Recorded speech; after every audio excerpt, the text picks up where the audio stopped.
in the Linden Community School COVID-19 Preparedness and Response Plan, which was developed in accordance with the Michigan Occupational Health and Safety Administration, or MIOSHA. Over the course of the school year, parts of these plans have been updated, communicated, and implemented by Linden Community Schools. All of our plans have been legally vetted through our district legal counsel, Collins and Blaha. In September, the Genesee County Health Department released their School Teachers and Administrator COVID-19 Toolkit, which provided guidance in how school districts within Genesee County were to handle the mitigation of COVID-19. This included masks, social distancing standards, contact tracing protocols, school action steps, and reporting of COVID-19 situations. Also in September, weekly meetings between the K-12 superintendents from public and private institutions in Genesee County and the Genesee County Health Department began to take place.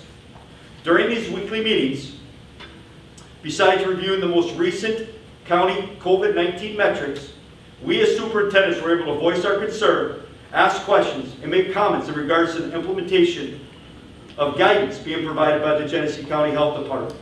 And yes, you can call up there. They definitely know who Russ Zaselski is and how he feels about the Genesee County Health Department Toolkit. As a district, if we had or do make decisions to deviate from the guidance provided, for example, not wearing masks, or not providing a good faith effort to social distance, or not following the 14 or 10-day quarantining rules that were in place, we do face consequences as a district. These consequences may include a fine equal to 5% of our fund equity, the definite loss of governmental immunity, MIOSHA sanctions, or the closure of school or buildings over a period of time.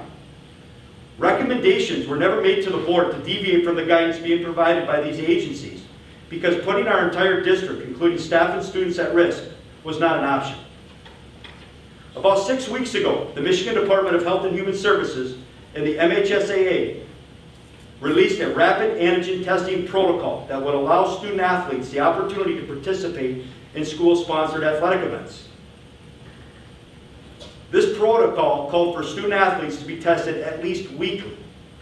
Based on the testing protocol, our families and students have a choice.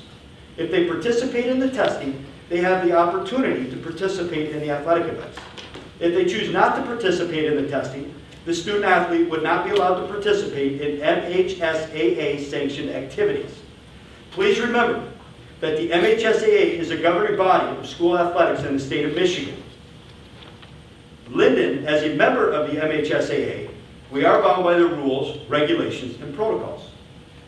As we move forward with the end of the 2021 school year, I believe it is safe to say there is light at the end of the tunnel.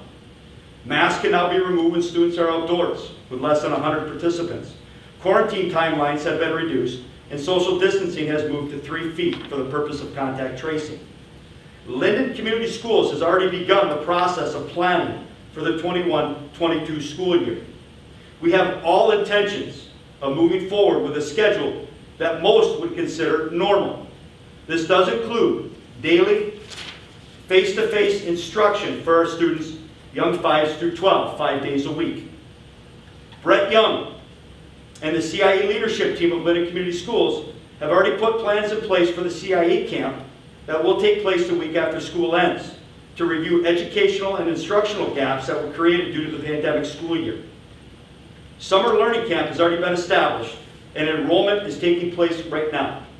We are also adding an intense instructional intervention summer camp for students to help reduce the learning gaps prior to next school year, and I believe Mr. Young spoke about that.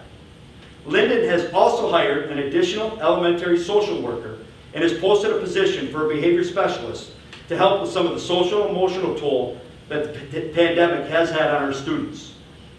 Linden continues to move in the right direction to put our students first. As you can see, we have taken steps to get out front of the pandemic to create a new normal for the 21-22 school year.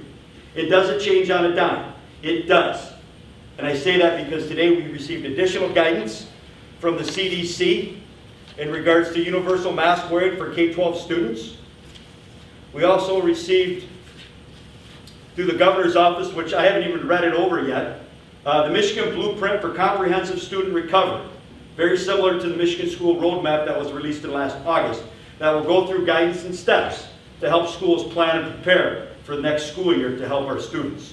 And so we've already registered for those webinars so we can get more information on how to better prepare and make sure our students are in a good spot come 21-22. Budget hearing, just a reminder that we are planning to move the June 16th board meeting to Wednesday, June 23rd. The purpose of this move is to have an additional week to prepare our budget information in preparation for the budget hearing that typically takes place at the last board meeting of the school year. Special meeting, board. If there are no objections, I would like to suggest that we call a special board meeting for Wednesday, June 2nd, with a start time of 5:30 p.m. The purpose of the special board meeting is to interview candidates for the open board seat. A 5:30 p.m. start time should give us time to interview prospective candidates and be prepared for the regular board meeting, where we will have the opportunity to recognize our employees who retired in 2020 and those that have chosen to retire this school year.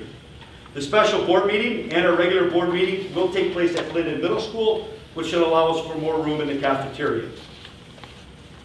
Pathway Walk to Central. I know I sound like you earlier. This morning I was fortunate enough to spend some time using our pathway to get to school. Debbie Brendel, through our community ed, hosted a walk to Central Elementary. The walk kicked off at about 7:30 p.m. We hiked from the Oak Grove subdivision, which is just west of Ace Hardware, to Central Elementary, which is about a mile walk. In all, there were about 100 students and about 20 parents who participated in the walk. Congratulations to our Linden student athletes who will be continuing their academic and athletic endeavors at the collegiate level. Lauren Andrada will be attending Great Lakes Christian College for women's soccer. Jordan Hobson will be attending Mock Community College for softball. Jessica Shablonsky is going to Saginaw Valley State for cross country and track and field. Abby James will be heading out west to Grand Canyon University as a member of their dance team. Samantha Kosofsky will be attending Michigan State University in rowing. Blake Lund will be playing men's basketball at Lawrence Tech University. Madison Morris will be playing softball at Mott Community College. Emma Mossy will be heading to Madonna University to play softball. Melena Strauss will be going to Fair State University for cross country, track and field. And then Gavin Wildeman will be going to Mid-Michigan College for baseball. So congratulations to our student athletes. And then the final thing I have is our therapy dog facility visit. Denise Westervelt, Diane Hugo, and Kathy Haycock and I had the opportunity this past Sunday to visit the Paradise Dog Training Facility located in Fenton, Michigan. We have signed into an agreement with Paradise Dog Training. They will provide Linden Community Schools with a therapy dog for Argentine Early Childhood Center, which we should have in place by the start of the 21-22 school year. And Ms. Denise Westervelt will be the handler of that dog. And that's all I have, Mr. Mayor. Great. Thanks, Russ. Appreciate the update. Oh, I got one more, sorry. Go ahead. One last one. So a COVID vaccination clinic, Linden High School will be hosting a COVID vaccination clinic from 3 to 7 on Saturday, May 29th. And if you choose Pfizer, the second shot will be June 19th. They will also have the Johnson & Johnson vaccine. There is a link to sign up. This is through the Clio Road Pharmacy. And this will be going out tomorrow on our Facebook, I believe, and on our website through Community Education. Thanks, Russ. At this time, we are going to relocate the meeting to the gymnasium for the Linden High School Academic Awards presentation.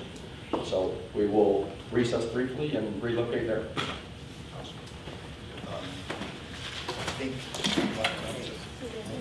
You guys can join us, or you can stay here. Just so you know, I mean, yeah, we're leaving down there to go for the awards. Yeah. So as we walk down, so since there's 6 of us, 6 of you, 2 of you at a time, we'll probably go up there with you. Too much stuff here. Slaps.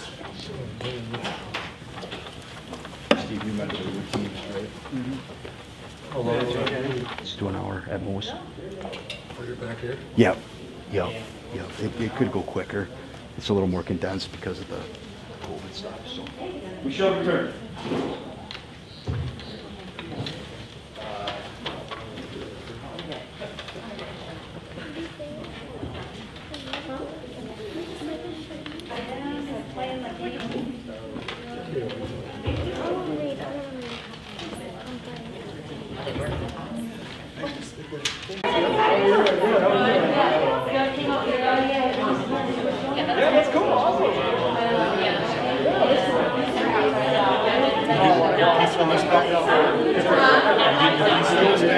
I still have trouble with it. It's not easy.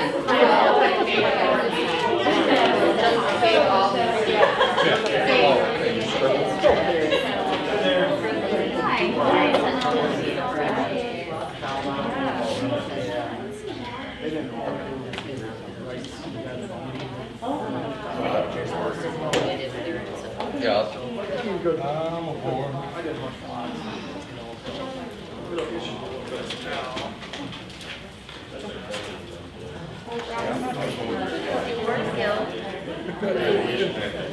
Great to meet you.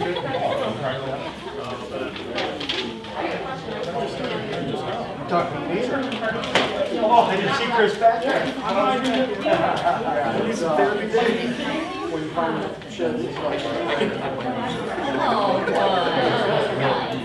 We're good. I got, yeah, it's up there.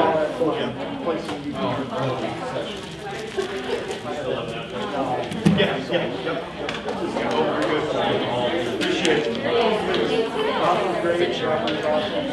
Okay.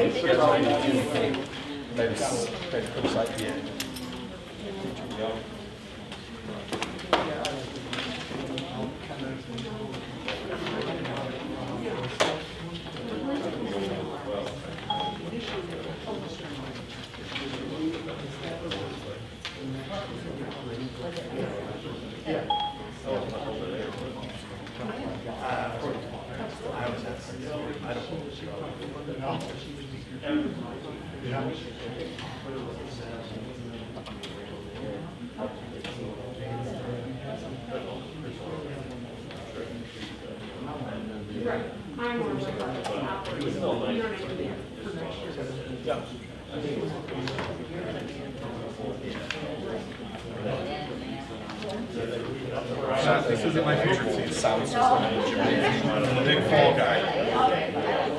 Fall, spring, a little bit. That's the problem. I like those days that the house peaks up to about 70, and it's all done in air conditioning, and then at night it peaks down to about 64. Depends on it. Is good sleeping over there. I don't have my son share right now, so I'm living with the Sherry's. How many fans you got? Honestly, I got one and one. Taking that and one.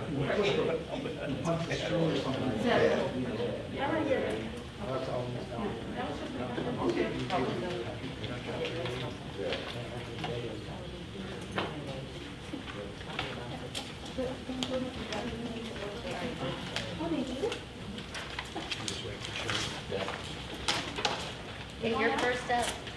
Oh my gosh. Well, 'cause we I already didn't did even the get a first chance to part. hardly sit down and talk to people. Hi, everybody. Hello.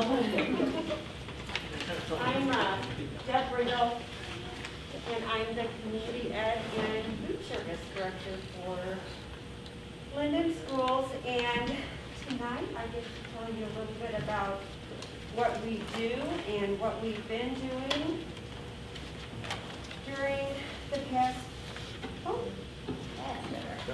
now can you hear me? Now we can hear you. So I'm not really for sure which, do I do this? For the, which one do I push? The arrow. I only do this once a year and I can't, I'm not supposed to remember how to do this.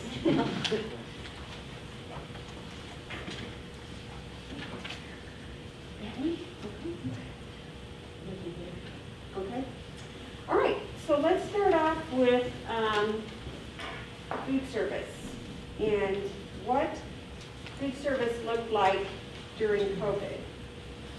So in March, through the end of the school year, food service never stopped making food for families in Linden. We began working out of one kitchen. We had approximately 8 or 9 of our cooks that worked all summer long, or all from March until the end of school. And we fed all students because they became eligible for free lunch. Everybody did in the district. So 2 days a week, our cooks went out into the community and they gave bagged lunches to our families. And this was done with the help of our maintenance guys that helped us load all this food up, because on the days that we did give families food, there was a hot meal that they got that day, and then cold meals for the other 2 or 3 days in between. In September 2020, school started out virtual, so we kind of went back into the mode of serving people bagged food. We kind of left off, or started where we left off in June. And we had 2 locations for food pickup for families. In November of 2020, food service continued feeding our virtual students, and hybrid began here at the high school. So what that meant for us was that we were making food, 5 breakfasts, 5 lunches for our virtual families. And then hybrid students, we fed 2 days a week at school, and then on Thursdays, everybody got a bag of food to get them through the weekend until the next week. And then by January of 2021, food service was feeding virtual students face-to-face. So in a nutshell, the food service department this year has served 187,731 meals to student families, or to our students. This year, our Linden food service staff fed virtual, hybrid, and face-to-face learners. They had to learn and facilitate a new meal pattern, and through all of that, 2 of our biggest buildings ran short-staffed.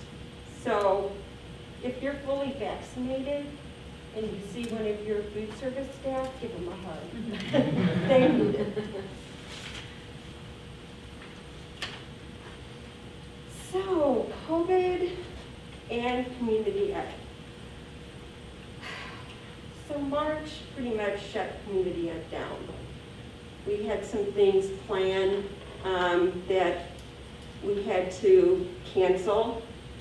And probably that was a good thing, because we started right in with food service and feeding all of, our families. Classes were canceled. We had summer programming. Sorry.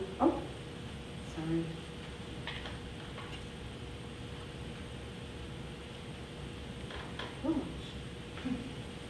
Man, I'm way behind. Sorry about that.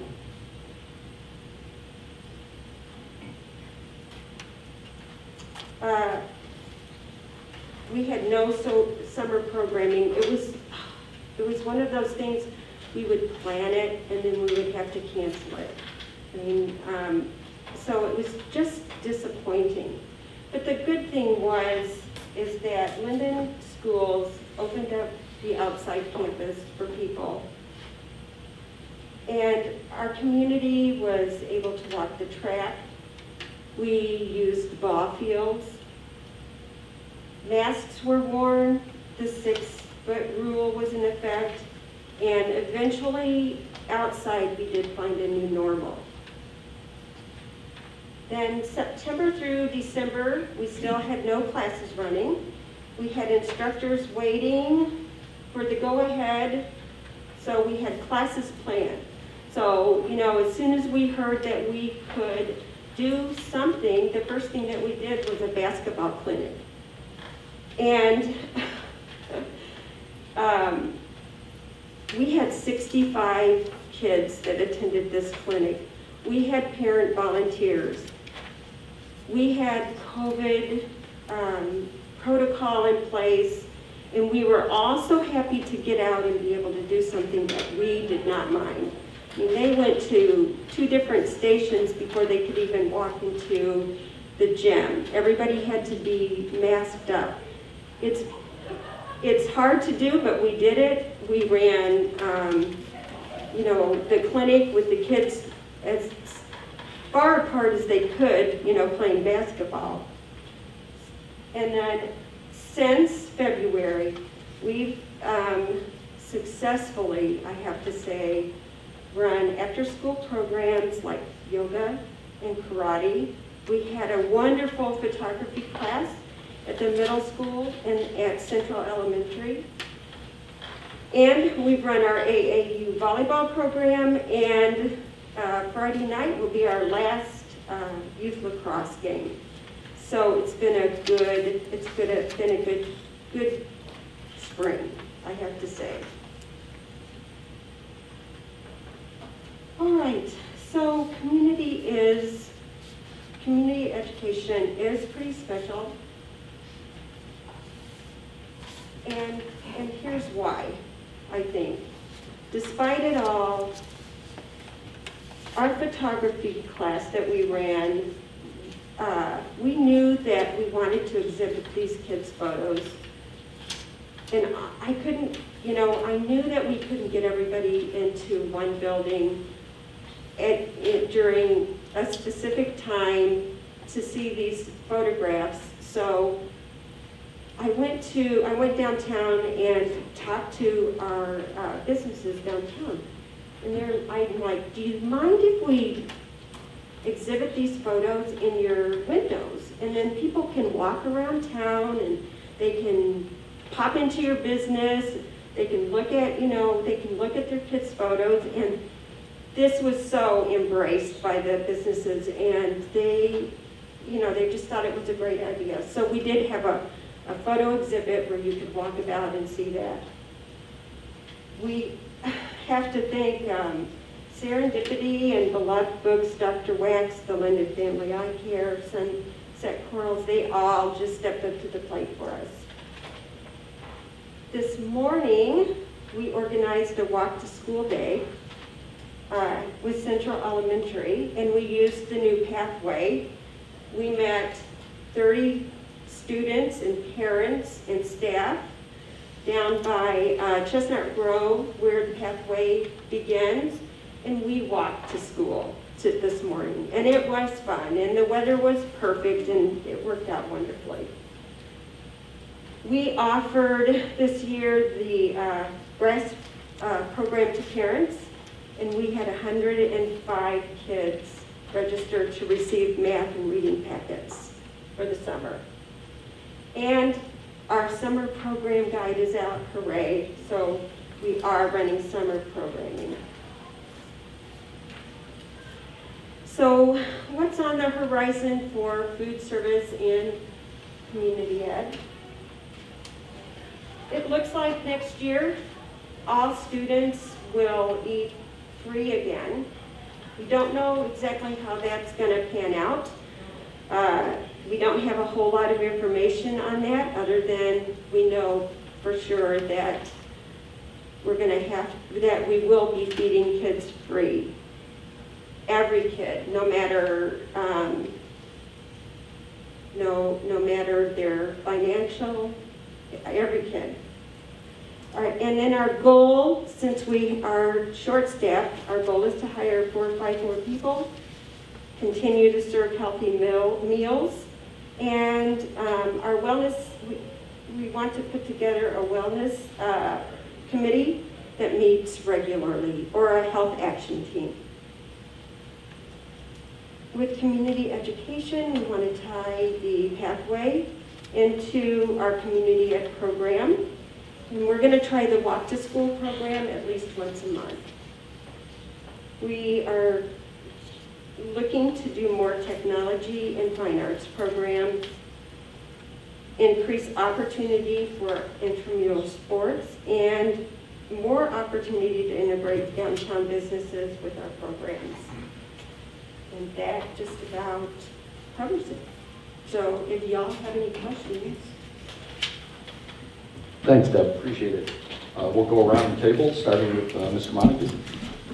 Thanks, Debbie. Really appreciate it. You can just tell that you have the heart for this job that you do, and we really appreciate it. And as you were talking, I was thinking back to, I think it might have been Friday the 13th in March was the day when everyone the crap hit the fan and when school started shutting down. And I was one of the crazy people that ran out to Meijer at 6 a.m. and grabbed a bunch of canned goods because we didn't really know what was going to happen with food. And and then maybe a day or two later, it was, the president and the staff came on and said, hey, we're still going to have essential stores and grocery stores going to be open, so you don't have to panic.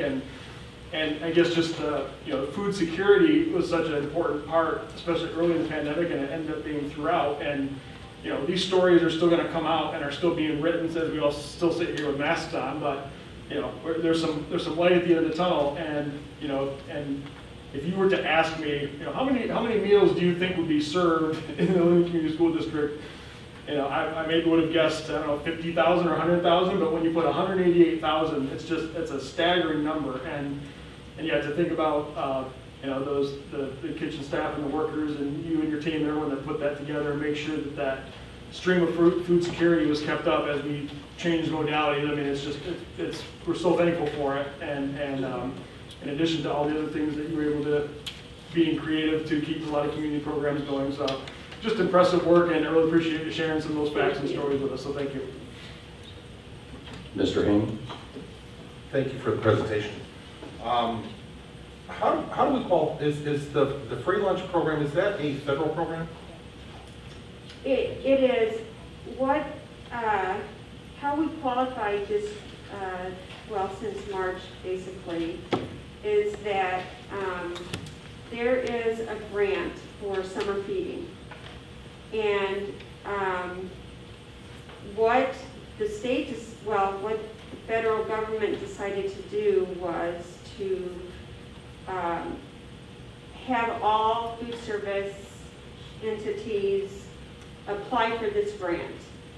So you had to kind of give an idea of how many people you were going to feed, which that was so hard to do, but where you were going to feed these people, how many people you employed to do this. It's a kind of an intricate grant. So, and then every time we changed where we were going to serve our food from, we had to change up the grant. So that's how we were able to feed from March until, at the end of the year, this year. I don't know. We just know we've gotten word from the state that they're hoping, they know that we're going to be able to feed free next year. We don't know what, if it's a grant that we're going to have to apply for or what. We know that the application system the free and reduced application is going to be different, but that's about all that we know. So. One additional question, and this might be for us or the business office, do we get reimbursed prospectively or retrospectively? Is it something that we serve and then bill, or is it something they give us the money for up front? I just out of curiosity, because what happens is every month we turn into the state a report of how many breakfasts, because there's a certain amount of money that you get reimbursed for breakfast, and a certain amount of money that you get reimbursed for lunch. And a report goes into the state monthly, and then we're reimbursed that way. okay. I know from a marketing position, I think the district and you guys did a fantastic job because it was on Facebook, on all the parents groups. It went out numerous times. It was very well known what we were doing. So the messaging got out there very appropriately, and I thank you for that. We learned really fast Yeah. how things get out, when you use Facebook and you use your website and use Russ's voice Yeah. over the telephone. And lastly, on a personal note, I really enjoyed the True Milk chocolate milk things. So Oh, just figured I'd throw that in there. I'm all done. Okay. Thank you. Mr. Murphy? Thank you, Ms. Baker. Thank you, Mrs. Brendel, for the presentation. As always, thorough and very informative for us. You guys have obviously been very busy this year, so I hope that you're not too taxed out and can get through the summer and get recharged for the fall. Hopefully, we're back to a normal situation in the fall, both with community ed and I guess the food service is probably going to be still more than normal if you're allowed to provide free lunch, or more than normal school day, not similar to this year, I guess, so that's good. I'm encouraged about your goals for community education in the sense of increased opportunities for intramural sports. I think that's huge for us. We've got a lot of gym space around the district, and I think first and foremost, we need to utilize it for our kids to benefit from. And then if we have extra space, we can of course always rent it out. And I love the way that you put community in what you say. Your idea of incorporating the downtown businesses, which this has probably been a tough year for them with COVID and everything. It's really reduced traffic, so I'm sure they would love to hear an integration concept going with the schools for after-school programs. So hopefully something will come of that. But again, just thank your staff for us, and hopefully you're short 4 or 5 people. Is that for full-time that you would carry into the fall if you were able to hire them? Or is it a summer? They are, at each building, they're a 3.5-hour position. So, Okay, yeah. but you're looking for them for the fall? Yes, for Yeah. the Okay. fall, we Okay. are. Mhm. Well, good luck on how, it's a niche employment opportunity, and you just Sure. gotta find the right people that are looking for that, so, Right, you know. right. But thanks again for the presentation. Thanks. Just want to say thank you for all the hard work. Thank you. Mrs. Love? Yeah, just to kind of reiterate what all of my colleagues up here have already said, great information. I think for sure, speaking for only myself, I'm sure that these are 2 areas, food service and community ed, that I've always, and my family has utilized, and you just kind of take it for granted until you realize how important it is for the whole district. And so thank you truly from the bottom of my heart to you and your staff for all of the work that you've done this past year. And I'm sure, like everything, regardless of programs that you were able to run or not run, and food service decisions, I'm sure it was met with gratitude and, in some cases maybe questioning or complaints or whatever. And I know we've all just been under, a lot of stress over this last year. And I just want to thank you very much for all of this. I'm glad to see you've kept your sense of humor. I like your little clip art in there. I concur with the hair carrying out one for sure. Oh, yeah. And I agree. I think everything that's, had the opportunity to, be part of some of the spring programming that's gone on, and I definitely feel like we're moving in a more normal direction. So thank you so much, Deb, for everything. I appreciate it. Yeah, Deb, I know taking a public spotlight is not your thing. Oh, I just cannot, sorry. I love you all, But but we, I don't like to talk in front of But you. no, you're kind of like the Wizard of Oz, who pay no attention to the lady behind the curtain, But thanks for making so many things work. You've really been a incredible resource for this district for a long time, covering down on 2 administrative leadership positions that just have so many elements to them, and I can only imagine how the competing workload is for you to accomplish everything. So for you and for the food service staff to pull off what you did this year, really, we do owe, the whole community owes you a huge debt that could never be repaid. So thank you for that, and please share that with the staff, how much we do appreciate that. You can't hear it enough. I So had some good help with Michelle Levon in my office.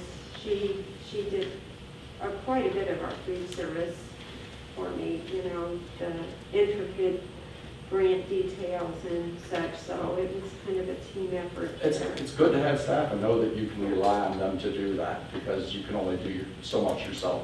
And just looking forward, I know you've been on some of the, in committees and the discussions going forward. I know this is, going into like the last year or two of programming things community ed-wise before we get the multi-use building. So I'm sure you're looking forward to the opportunities that's going to present for the district and community when that space opens up and provides more resources for us. Right. I mean, it'll be something that we have needed for a very long time, because we battle with gym space, we really do, and we have, other than our middle school and high school, I would say Hyatt is the next gym that we can actually utilize and put some people in to watch some, intramural games if we have them and that type of thing. So it'll be nice to get that building built and be able to bring people into it to watch, games and travel, whatever we have, or AAU or, So it's something that we've needed for a while. Great. Well, I know with the timeline, that's probably something you'll be bringing back to us next year with kind of some plans for where that's going with community ed and youth programs and community Definitely. programs. So, but thank you very much. I don't think there's any other questions from the board, but we appreciate you being here and sharing with us. Well, I just, I say this every year, I probably have the best job in the district, and this community is it's just a wonderful place, and the people and the businesses, they just envelop you with, their help and their gratitude, so it's a good place to work. So do I turn this off now? We get it. Yeah. Okay. All right. Thanks, Deb. Thanks. Again, if you're going to make public comments, we need you to fill out a comment card in advance and turn it into Mrs. Callard so we can record your comments this evening. This is the first portion of the meeting for public comments on non-agenda items directed to the board president and limited to 3 minutes in duration. Please try to keep comments as non-repetitive as possible. And again, they'll be referred to the superintendent and he will report back at the next meeting as we did earlier this evening. So are there any public comment cards at this time, Mrs. Kelly?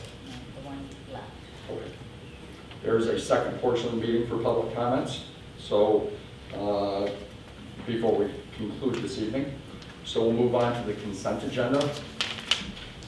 I need a motion to adopt the consent agenda with a correction that the April 21st, 2021 closed session minutes for spelling correction.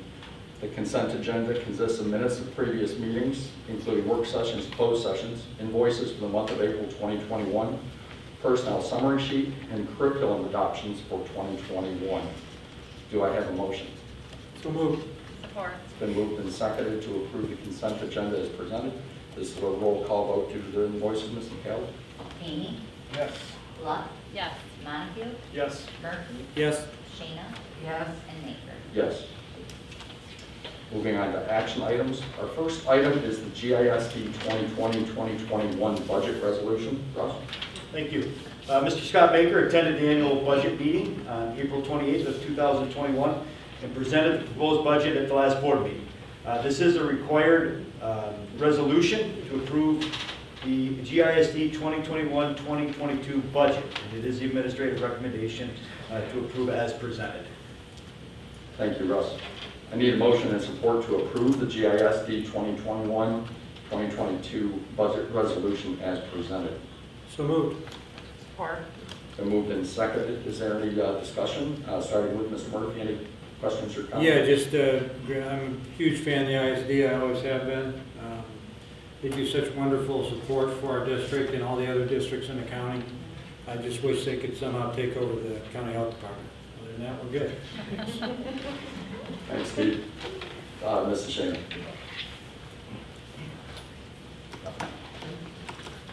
Mr. Haney. Nothing. Mr. Montague. No comments, questions, thanks. Mrs. Luck. Just thanks for attending that, Scott, on behalf of our board. And I know we can't always say this, but I totally concur with Mr. Murphy on this one. I think that's kind of a unanimous consensus there. All right, I have nothing to add. So at this time, we'll vote on the resolution to approve the GISD 21-22 budget resolution as presented. All those in favor? Aye. Opposed? Motion carries. Next item is the GISD Biennial election resolution. Thank you. On April 21st of 2021, the Linden Board of Education passed the first GISD Biennial election resolution, which was labeled number 1, naming Scott Baker as the designated representative and Sherry Luck as the alternate for the June 7th, 2021 GISD Biennial election. The second resolution is required under the revised school code and Michigan compiled law 380.614. The board will need to direct Scott or Sherry to vote for the candidates of the board's choice. Board, you have been presented with the candidates' bios. Those candidates for the 2-year term is Janice Bugby. The 6-year term, Judge John Conover, Jennifer Tremaine, and Ashley Young. Thanks, Russ. I need a motion and support to approve the GISD Biennial election resolution as presented. So moved. Support. And we'll have discussion.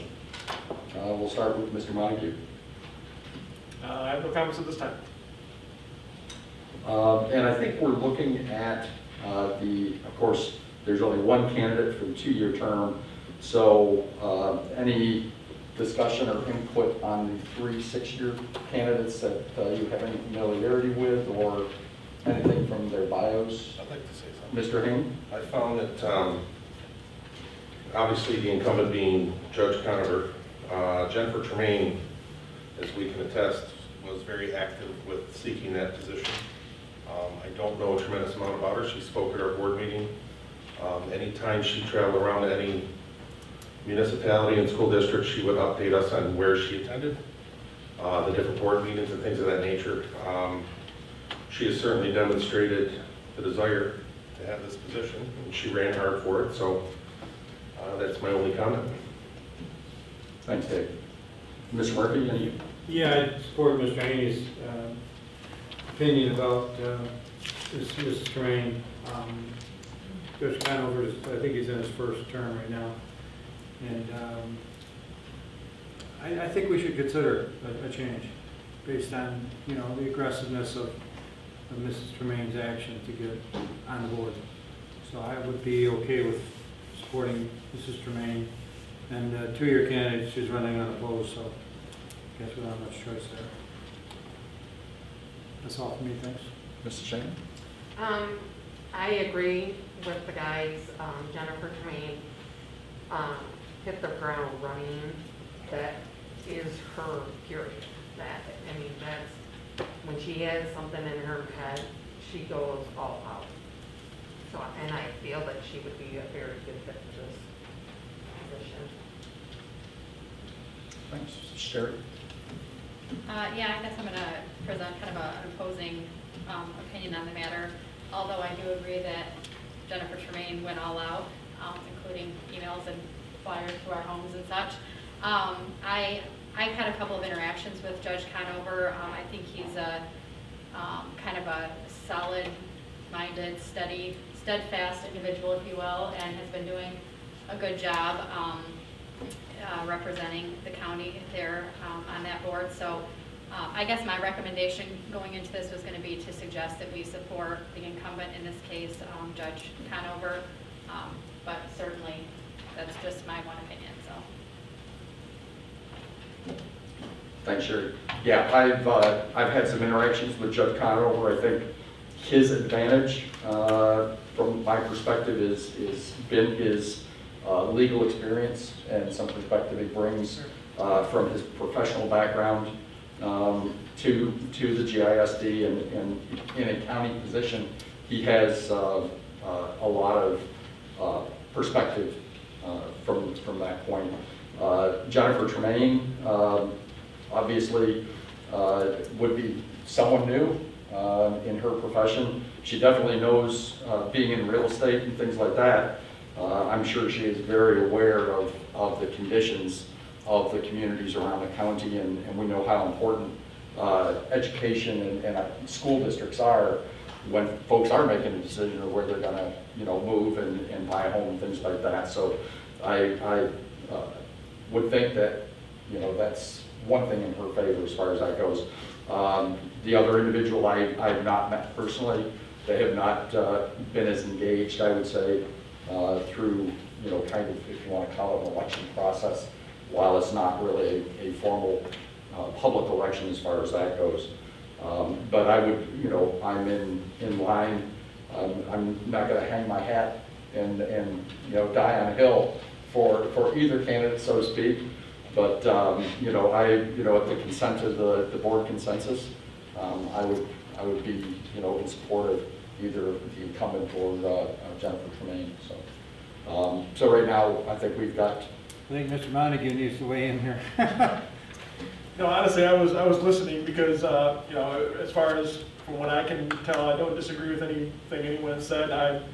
I especially from the presentation that we saw from the Gisd, it seems like they're doing some great things for the district, and I don't have any reason to see that the incumbents wouldn't continue to do a good job for what they're doing. So, I agree that Jennifer Tremaine went hard, but I don't know if that necessarily bodes well for the type of her background and how that, we don't exactly know how that would translate into a role on the Gisd. So I guess my inclination would be to stick with the incumbents because I haven't heard anything that would make me think that there's a strong need to make a change. So I guess that's the way that I would lean. Yeah, and I think that's a good point, Jared. I'd also say, something like this, you look at, you do look at the resume, you look at other roles, and I think in this case, Judge Conover's background is more in the serving on boards in the educational realm, so to speak. So that kind of, is another, kind of elevates him up a little bit as far as that goes. I wish we had an opportunity to have Mrs. Tremaine run for the 2-year seat, because I think that would be the win-win Yeah, option here. That's a But I good don't point. think we can do that, So can I get kind of just a straw vote then for Judge Conover? How many we're looking at for Judge Conover? 1, 2.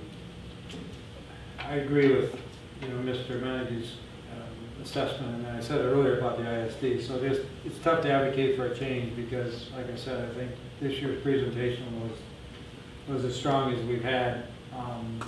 We've also got a new superintendent coming in with Dr. Lisa Hagel retiring. So, tough decision. I don't know. I guess I'd be okay with Judge Conover. I don't have a huge issue there, but. So we have 4 right now for Judge Conover. Any Yeah, other? I do like Mrs. Tremaine. I just think she's Maybe not the right time. wrong spot. Right time, wrong spot. And you're Tremaine? And you're Tremaine? Sure. Okay, so right now we're 4-2. So Judge Conover. Now I will note, as Mr. Murphy so clearly indicated the last time, the official resolution would be our supporting Judge Conover for the 6-year circuit seat and Janice Bugby for the 2-year seat, as both as incumbents. But as Mr. Murphy noted in last year's election, it did get down to multiple votes. And so in the situation, if Judge Conover was not, it makes no sense, it's making no progress to continually vote if Judge Conover is already out. Well, I think if it's a tie between him and Mrs. Tremaine, maybe we should ask you to flip to the other one on the second vote. If there was a tie, because that's what will happen to cause a second vote. Right, it just It'll keeps. be it'll work, and it's rare, but it happened, obviously last year it did. So we'd have a tie vote, and then they'll ask you to re-vote. So I guess that would be our option to say, well, we were kind of up in the air on it, so let's try the option B, which would be Mrs. Tremaine. If it comes to that, we'd ask you guys to do that. But I think that might be the saving solution here. Is that acceptable to the board? Okay. So we have the resolution motion to support Janice Bugby for the 2-year position as the incumbent and Judge John Conover as the 6-year term incumbent. It was moved and supported. All those in favor? Aye. Aye. Opposed?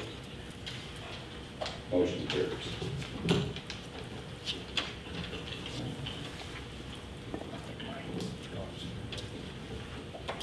I'm breaking your equipment over here, Chris.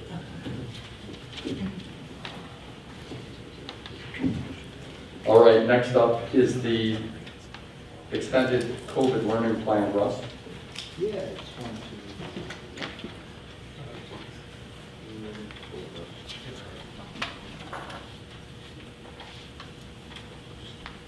2. I didn't pull it up in the presentation.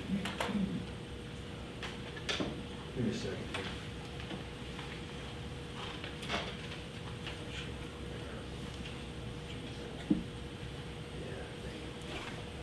I didn't pull it up in the presentation. But we can run through it real quick.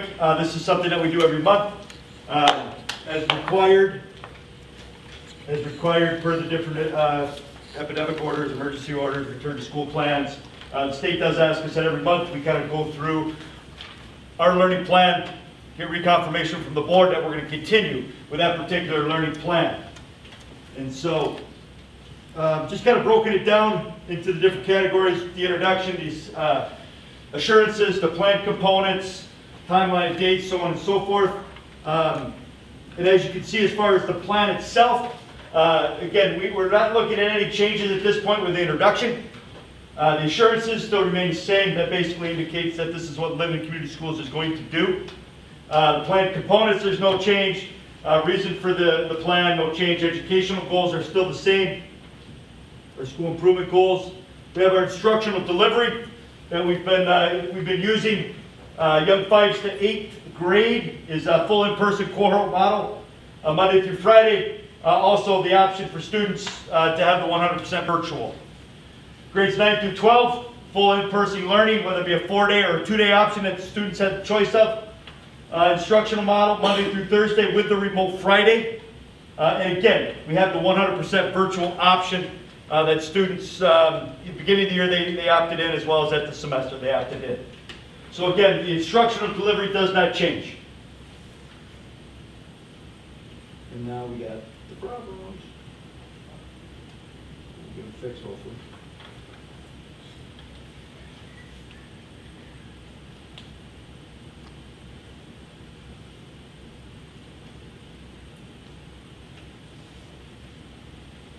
So let's make sure we're back on track here now.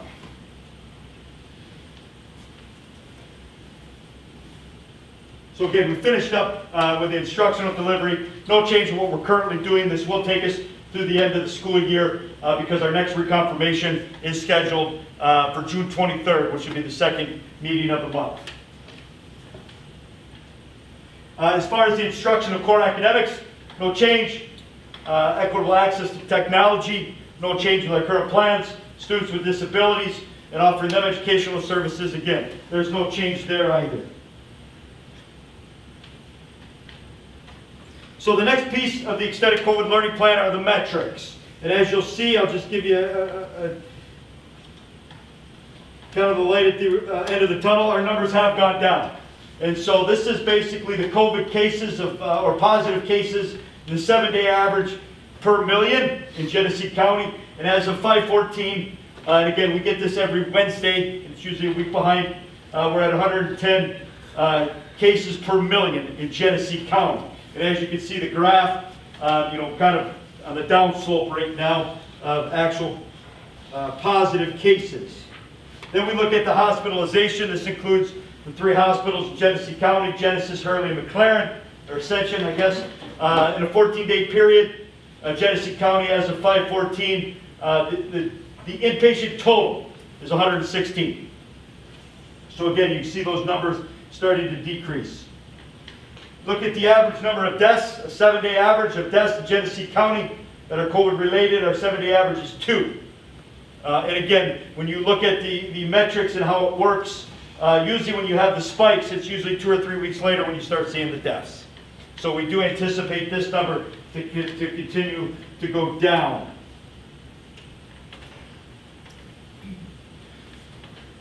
Cases each day of average tests. So this is the test per million.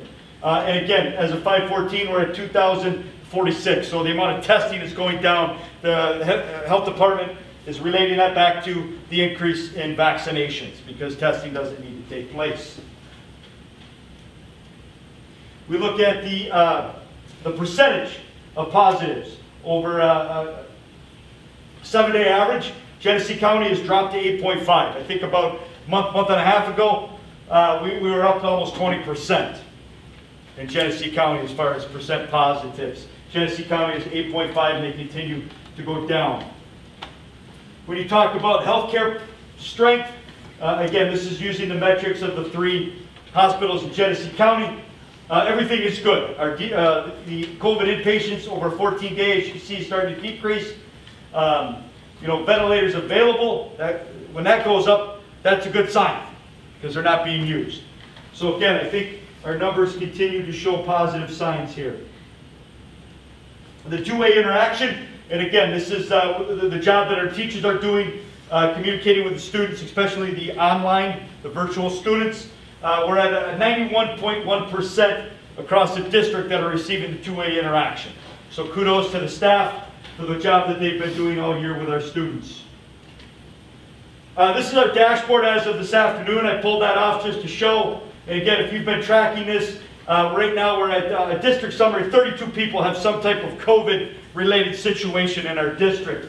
We're at 1 COVID positive student in the entire district at this time. And then students quarantined, we're at 19. Again, a drastic difference than where we were even a month ago. And this is the 5-day look at our numbers. And again, you can see our positives are definitely going down. Even our total quarantine are starting to be decreased. So this is a graph at the 5-day averages since the 15th of February, when we came back to basically in person. So again, we kind of hit that peak right around spring break, a little bit afterwards. And as you can see, it's definitely starting to dip right back down. When it comes to the athletic testing, again, very similar.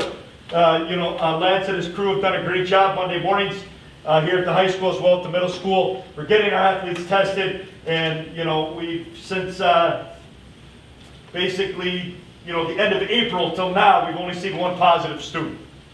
And again, we were able to catch it and get things taken care of without really putting other students in harm's way because of quarantining.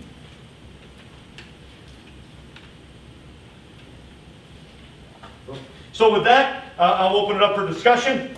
Nope, sorry, I won't open it up for discussion. So with that, that is our extended COVID-19 learning plan that should get us through the end of the school year. Thanks, Russ. I need a motion and support to approve the Linden Community Schools extended COVID-19 learning plan as presented. Do I have motion and support? So moved. It's been moved and seconded. We'll go ahead with Ms. Murphy. We'll start with discussion. Okay, sure. Well, let's see here. About a month ago, I made a recommendation that we adjust the high school to provide a synchronized learning environment on Fridays so that we could use it as kind of test marketing for potential online use in future year. Like, it was interesting because not too long after I made that suggestion, I heard on the news that New York City is no longer going to have snow days starting next year. And what they'll do is they'll have an online learning day for those days. So I thought it was kind of interesting that it kind of aligned with what I was thinking there. So that's still, I still believe that we missed out on an opportunity there. The other thing that disappointed me greatly was the fact that, for one thing, that we didn't have a a work session discussion on this last time. I think that this board, I thought, was under the impression that we agreed as a board that we would have weekly, or every meeting we would have this on the agenda because it was so important to us. And to me, it's even more important now because things are changing so rapidly with the state. They're constantly looking to change and open things up and this and that. And for us to be tied with not having it on the agenda like we did last meeting, and obviously we had a lot of people wanting to talk about this, it was disheartening that we couldn't talk about it as a board with them, or to them, I guess I should say, because we don't communicate with the public, but we do want to talk to the public and let them know how we feel. So here we are, 2 weeks later. We've got, looks like to me we've got 3 Fridays left. So what do? We just ride it out like it is with high school and do nothing, or we could get back to normal. And I guess the idea of going synchronized learning for the remaining 4 Fridays doesn't make any sense to me at this point. So I suggest we do the last 3 Fridays as a full learning experience for the high schools. So it won't be this Friday, but it'll be the remaining 3 Fridays. It would be very disappointing to have the district end on a Friday and have, 3/4 of the district in school and 1/3 not. So I think, as all the numbers have shown us tonight, there's no reason not to get back to normalcy. Hopefully, even maybe these masks go away in the near future with more guidance from the state. So that's the other reason where we constantly need to be. I understand Mr. Selsky's opinion early on in the meeting tonight, and some of you might have missed it. But basically, he said we did what the law told us we had to do, and that's technically true. As far as the mask and all this, but we didn't in regards to the Fridays. That was the only thing that we could have done differently. It was, like I said, it was disappointing after the last meeting where I suggested the Fridays being done in a different way at the high school level. Was the next couple days later, I was in Fenton on a Friday, and I drove by the high school and I saw the parking lot full and all the kids involved, and I go, this is wrong. We are not doing it the right way in Linden. And so that reaffirmed that thought in my mind. As far as high schools, the K-8 has proven that being in school is possible, it's very functional, and it's beneficial. So I know it's only 3 days that I'm asking for to be full in person, but we got to look at days, like every day counts. And we need to be pushing every day to have instruction like we normally would. And not just reaching out to some of the kids that want to be involved or some of the kids that maybe are behind and need to be involved. We need to be forcing all the kids to be involved, because it's not on the staff to force the kids, it's on us to force the kids to be in school. And the only way we're going to force to be in school is if we mandate they be in school. So I would like to suggest that we amend this motion to have the last 3 Fridays in the high school in person, full face-to-face. So we would skip this Friday, but the other 3 would be face-to-face. Okay. So that's So- my motion. So we have amended the motion. Amendment to the motion. We have amended the motion Yeah. per Ms. Murphy's request to have the high school conduct the last 3 Fridays of the school year for the high school, full in-person, face-to-face teaching mode.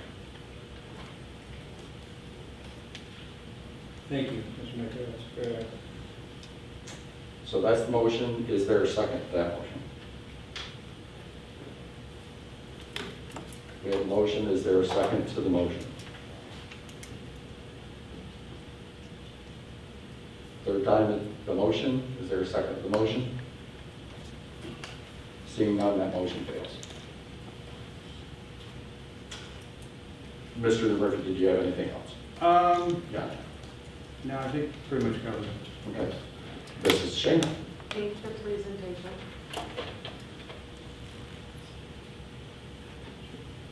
Mr. Monty?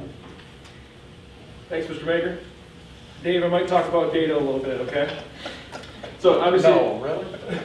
So a lot of great information. Obviously, the numbers are all going in a great direction. The one thing that I'll add is when I look at the data from the county website that I look at, you know, the great stories continue with, you know, I think right now in the last week, the cases for the whole county were in the teens, 20s, and 30s. There was no days with over 40 cases, and the last time we saw those levels were back around early February, so we've definitely kind of gotten through this additional spike that we've seen. One thing that I thought was interesting, though, that I want to keep my eye on is there's a map of Genesee County, and it has 5 different colors for the cases per 10,000. It goes from like a light cream color to a really dark blue color. And for the first time, the colors are very evenly spread. The whole county is covered with the second least cases per 10,000, and then the third least cases, so it's all kind of the lighter blue color, but it's interesting, there are no really light colors and there's no really dark colors. So that tells me there's no places in Genesee County where there's 0 to 17 cases per 10,000, and there's no places in Genesee County where there's outbreaks. So it almost seems like there are still cases out there, and it's almost like it's more evenly spread throughout the community. So it tells me that, you know, I won't go into a whole thing, but there's this model called the Swiss cheese model of epidemics, and you can Google it and look it up. It's really interesting, and you think about epidemics, and every layer of protection during an epidemic you think of as being a piece of Swiss cheese. So you think about this piece of Swiss cheese and it's got holes in it, and you got every layer of protection that we have, social distancing, vaccinations, masks, so on and so forth. Those can be thought of as a layer of Swiss cheese, and the virus is trying to find a straight line where it can pass through all the holes where they line up. So as you add these different layers of mitigation, it's less likely that the virus is going to get through all those layers and cause infection. So I think it's obviously a great story, and I really look forward to kind of following the data and following the science to take these things off, and hopefully, as we remove some of those layers of cheese, the data kind of continues in the same trend where it's at. But I think we just need to keep that in mind, that as you hear about different variants and whatnot, and the way that this more even spread looks throughout Genesee County, it's a reminder that we might not be completely out of the woods yet. So I'm looking forward to taking this layer off and watching the data and see what happens, and as vaccinations become more and more prevalent. But this is not going away anytime soon. We still need to keep an eye on it. So I support the continued learning program as written, and we've got about a month left, and the numbers look great, and let's finish the year strong as we've been doing it, and not put the kids and the teachers through another modality and different iterations. So that's where I'm at. Thanks. Mr. Haney? Was the one case noted in the report via the athletic testing? Was that the discovery? No. No. Okay. No, there was a different one. Okay. On a personal note, I do know that I find That that. particular one had the timeline had passed, so that's why it wasn't in the graph. Okay. I do find the athletic testing a little bit intrusive. Obviously, I have athletes in my household, so they have to partake in that, but at the same token, I can honestly say that it works, because we had that experience this year with our wrestling program, where we had to shut down wrestling because of that testing. So certainly is a barrier to compete. I'm perfectly content with letting my children get tested for that reason.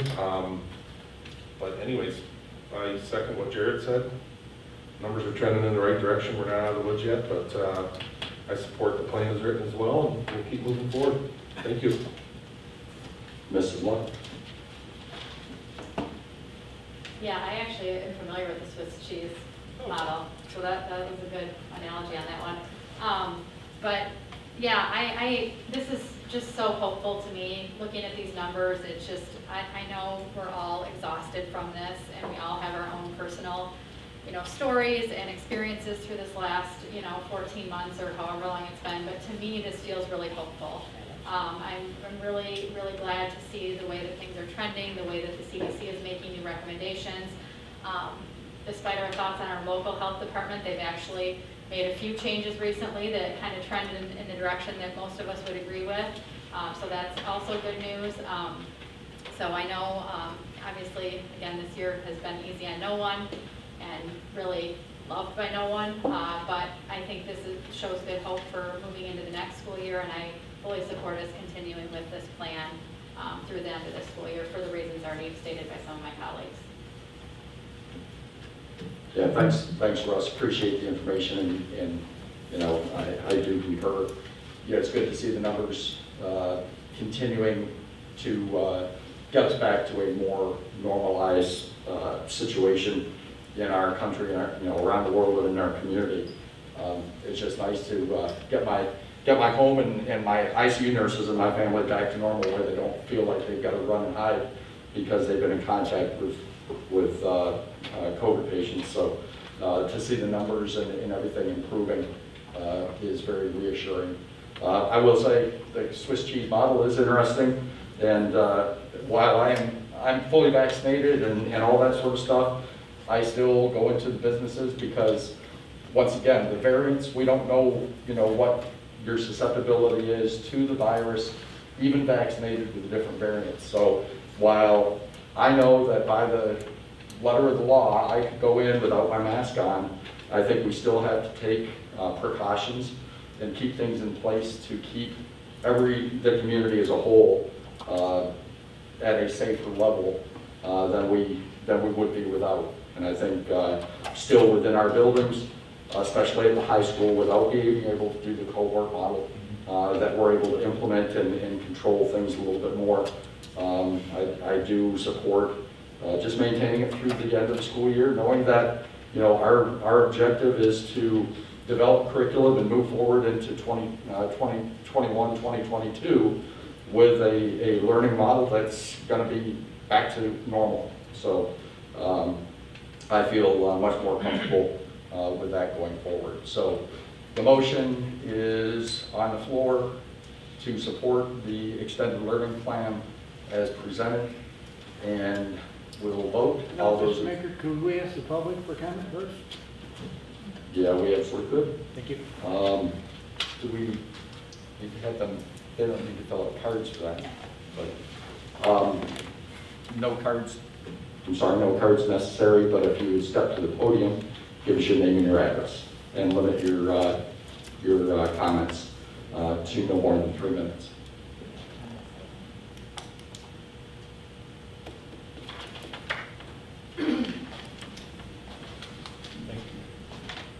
Thanks, Rick. My name's Heather Ramberg. I live in 7525 Manhattan Road. I'm just gonna kind of wing it again. I didn't write anything last time, so I'm gonna try to wing it again. I have been following a couple court cases with the Let Them Play group lately, and what I followed through what the judge's orders and comments were is we really can't do a lot with the school system with the MHSAA with the testing, and we do have a little bit with the OSHA. But the schools have more power with the masking mandates. Now I know Russ said that at the worst case scenario, we could get a 5% school funding penalty, possibly school closure, and possible Michigan OSHA sanctions or trouble. So my curiosity is, what was that 5% of your funding? It's 5% of our fund equity. Okay, so what, can you give us like a ballpark figure? We're approximately 13% fund equity, so that would take us down to 8%. Right, so like, are we talking about hundreds of thousands, 20,000? Oh, no, we're talking about 250%, so. Mr. Singh, are you sure that'd be 5%? Well, yeah, we are at 13%, but that's a dollar value of what, how many million is it? Shoot. Is it 2 million? How much? 2 million? Yeah. No, it was more than that. But I think the penalty would be 5% of that number, not. Correct, 5% of 13. No, 5% of that money. So if it's Correct. $2 million, not 5% of the 13, you're saying you're taking, no. you're not 5% gonna- of the 13%. No. 5% of the fund equity. 5%, up to 5% of our fund equity. Yeah, but You're saying that if our fund equity is at 13%, you're gonna knock off 5%, you're down to 8%? 5% of 13%. No, 5% of that money, I think is what it Correct, means. yeah, we're at 13%.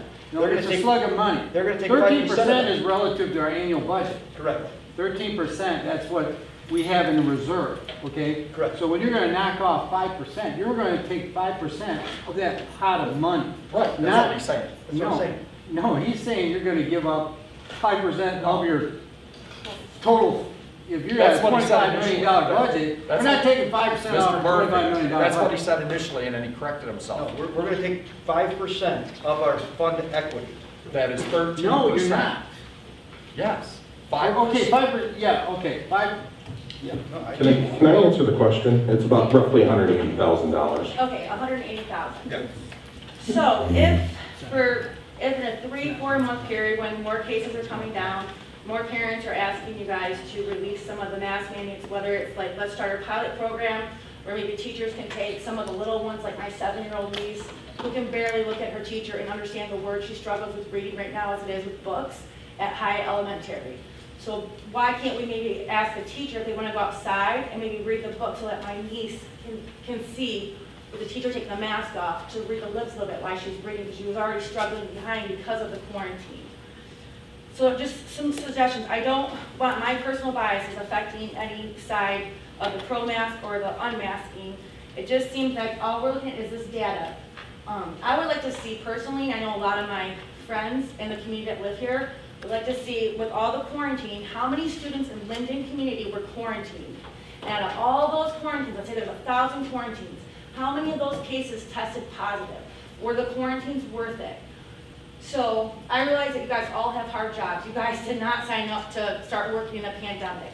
And I feel terrible for the school boards in other states that have parents coming in freaking out on them. It can't be easy because you're getting it from every side.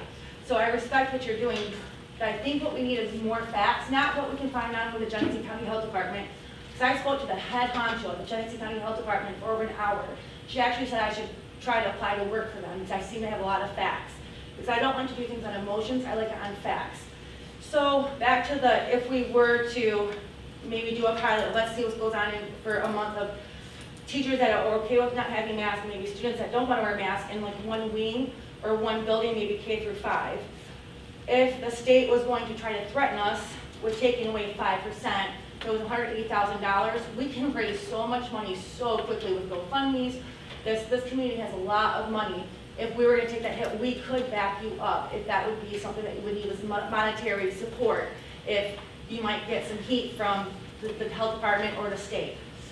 My OSHA has, I believe, a hearing on the 26th of May to make mask mandates permanent, which goes completely against what the CDC is saying. My other concern is the vax versus non-vax. Just so you know, the CDC did come out this afternoon and reiterated the universal K-12 mask wearing. Correct, but the Okay. CDC changes things every 2 Well, weeks. I'm just. No, I'm not blaming you, I'm just saying, Yeah. things are always gonna change. And the CDC, these are guidelines, they're not laws, they're not passed by the legislator, they're guidelines. It's just wear your seatbelt so you don't die. It's not do this or you're gonna go to prison. So I think as for parents, we really do respect everyone's views. So if you give us data like how many people were positive in our school that got quarantined, like let us understand it so that we're not arguing with like, oh, you must be a Democrat, you're a Republican, you're a COVID idiot, you like your freedom. Things are getting really personal because people have different experiences.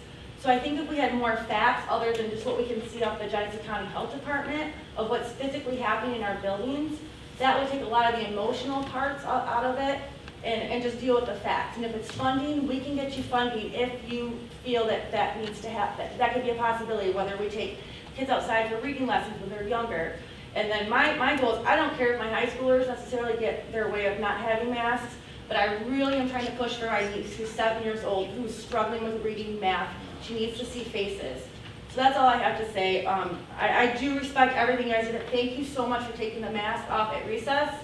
We appreciate everything you guys do. I just think a lot of parents are emotional because we can see this data, but we're not seeing what's happening in our schools with the numbers. The dashboard's helpful, but we want to see, I don't know if we need a FOIA, Freedom of Information Act to see how many kids that you quarantine in community schools versus how many of those tests, or those quarantines tested actually positive. So, but I do thank you, and I hope that was, I just winged it, I didn't really write anything down. I just know people gossip, they tell me some things, and I thought I'd just kind of summarize the different points that people were talking about and put it under one piece of paper. Thank you. Appreciate it. Any other comments this evening?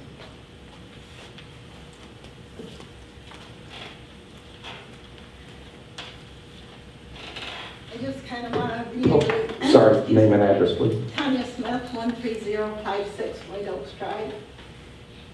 I think this data tells a lot of things, but is there anyone investigating athletes, what they're putting up their nose every single week? There is cancer-causing agents, because I do medical, okay? So that's my one. This I listen to, I get it.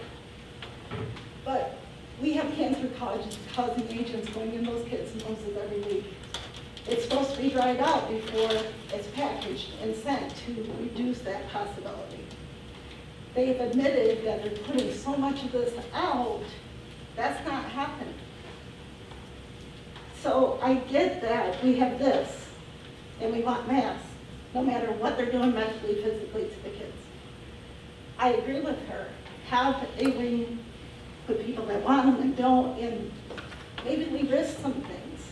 And like I say, you guys haven't had that control, and I get that, but it's time to just be a little more creative maybe. But the fact is a lot of what's being done for the health is causing more health problems. And maybe instead of looking at data, let's look at facts. What do these masks, what bad can they do to the kids that are asthmatic, to the kids that have learning disabilities? What bad things can these do? Okay, not just what bad could be taking this off and we have some virus or bacteria. It's a real thing, we do have to be careful with it. I know that better than most, okay? What are we doing by testing these kids every week? What are they putting in their bodies every single week? These are the things that you try to be well-rounded, and I've investigated all the pros, all the cons. I follow the guidelines, I do all that. But I also look at the whole story, the whole picture. And, you know, just kind of going back to what he's saying about high school 5 days a week, I don't know why that never happened. Or even keeping the middle school in one classroom. The high school did it very well. They got to change classes and not sit in a room for all day. So those are things to think about. I know it's a little late in the school year to maybe change that to the Fridays, but I mean, these kids sat home all day, every Friday doing nothing. You know, these high schoolers. So, you know, like she said, you guys have a very tough job, and I appreciate everything you do. And I know you have guidelines. All I keep thinking about is being a little more creative. You know, like she said, going outside and doing some lessons outside. I did see when I pulled up to the middle school this week, there are kids out everywhere. So I think there's a classroom there, a classroom there, a classroom there, and some of those teachers are really taking advantage of that. I know my son at the high school level, he has 2 to 3 classes that go outside, and that's great. So there are some teachers that are really trying to implement that. But the more we can do to be creative with that, even as a board, and to try to implement into the school system, I think the more that everyone can kind of be happy with the solution. We know that there's things you can't control, but maybe there's some things that we can look at and say, this is what they're saying I have to do, but is this good for our kids? You know, who's it saving? Who's it good for? Because much of it is not for the kids that's being set forth by the health department. And like I say, that's out of your control, but maybe we need to explore some different options with that. And the athletic testing is out of your control, but everything I've read about that is not encouraging for what these students are getting into their bodies. So, thank you. Thank you. All right. Seeing no more comments, we will. Have it go back, please? Sure. Thanks. Okay, Mr. Stelsky, regarding the masks from the county's perspective right now, what are they actually requiring that we have to do? Inside the buildings, outside the buildings, if there's less than 100 people, then they can take the masks off. Okay, so then inside the building, as Mr. Maker mentioned earlier, inside the buildings, if you're vaccinated fully, you don't have to wear a mask. Inside the buildings, you do. For K, Yes, for K-12. Why is that when anybody can walk into, why do we have that rule when a business doesn't have that? I don't know why we have that rule. I don't make them. But that is, you're saying that is the rule. Yes. K-12, basically regardless, Yes, you still have to wear a mask inside, that is correct. whether you're Vaccinated or not, that is correct. Staff, student, parent, visitor, doesn't matter. Unless there's exemptions, and, you know, we're all aware of those, but those may be or not be, but yeah. So back to the, what's our risk for violation? Oh, before I go there, do you know of any other district in the county that's doing something other than what's required?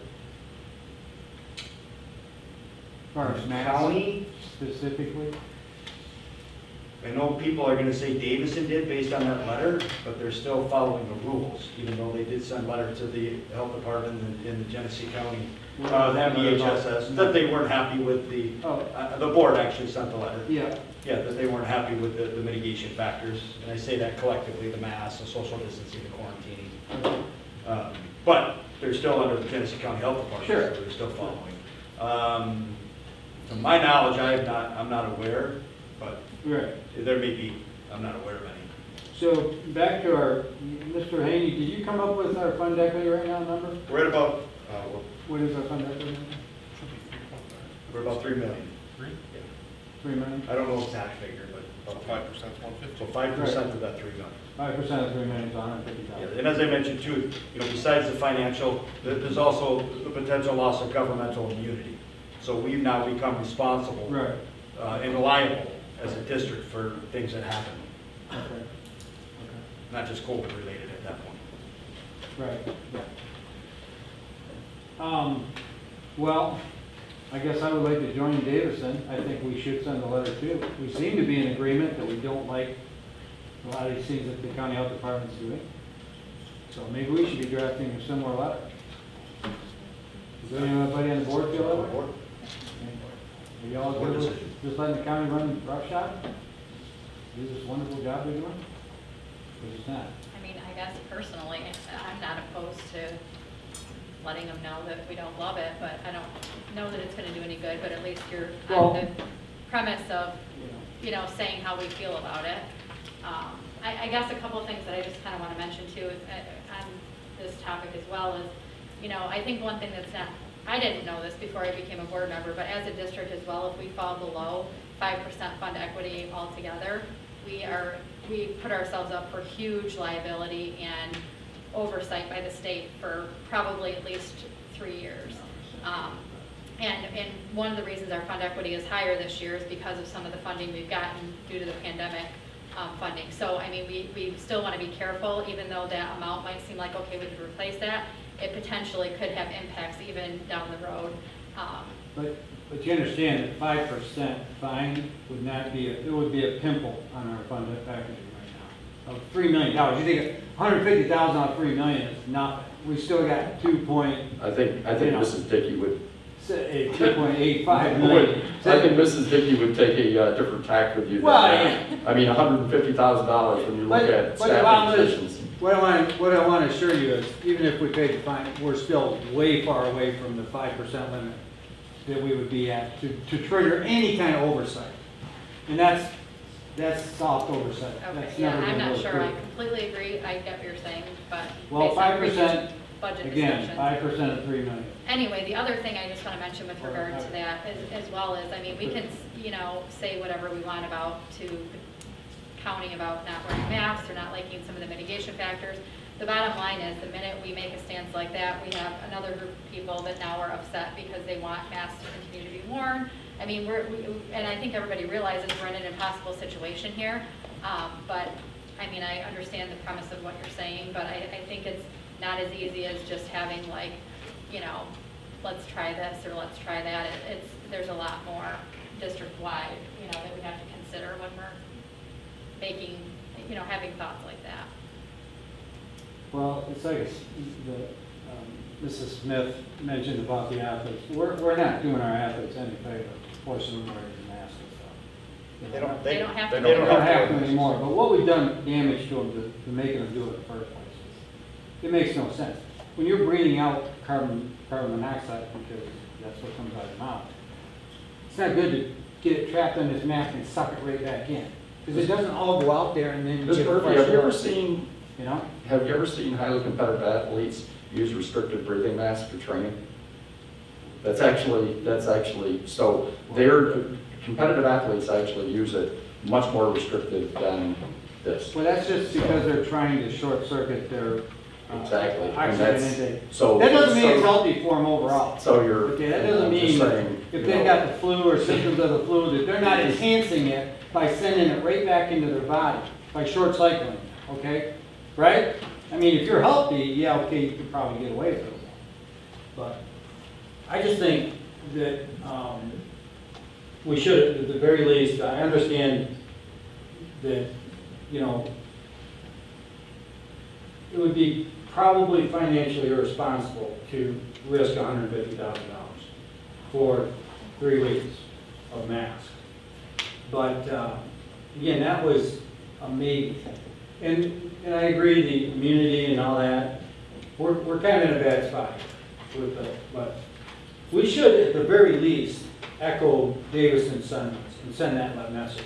And I think what we got to consider here, Ms. Lott, is that we got to look at the district. What do you think the district people feel about masks? And I'm going to guess that more than 15% feel that the mask should go, okay?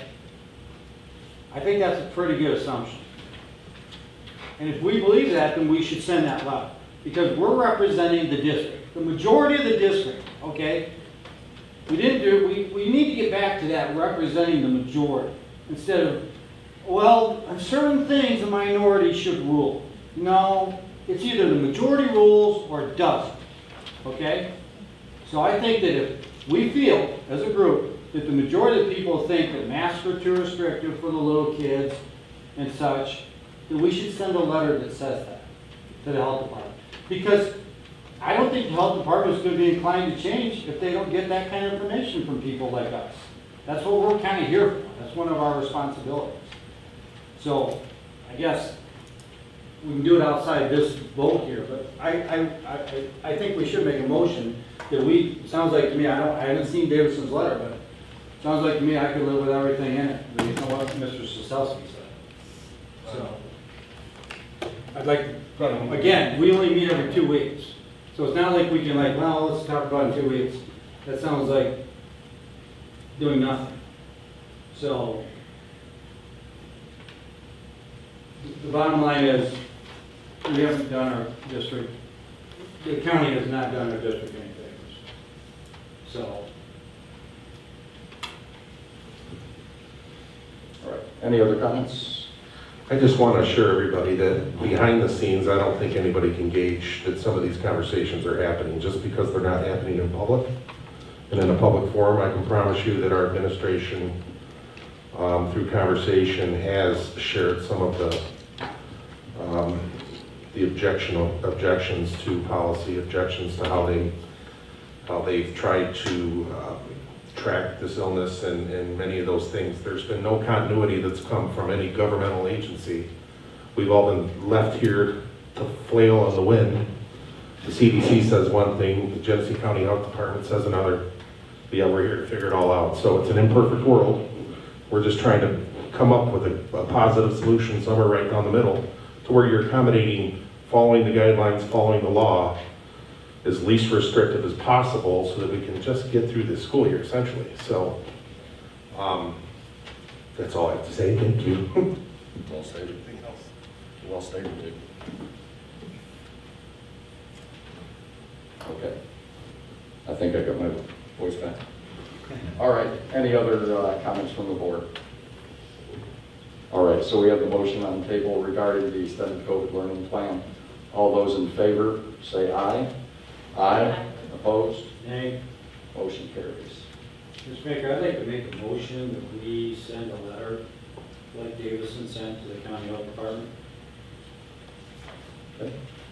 We have a motion to draft and submit a letter to the county health department voicing the district's position on the protocols regarding school COVID safety. Is there a second? I'll second. Thank you, Mr. Haney. Any further discussion? I think Mr. Murphy's covered it. Well, I just think that, you know, yes, and I agree with Mr. Haney, Mr. Selski has been beating the drum. But if we put our weight behind it, it has a little more function too.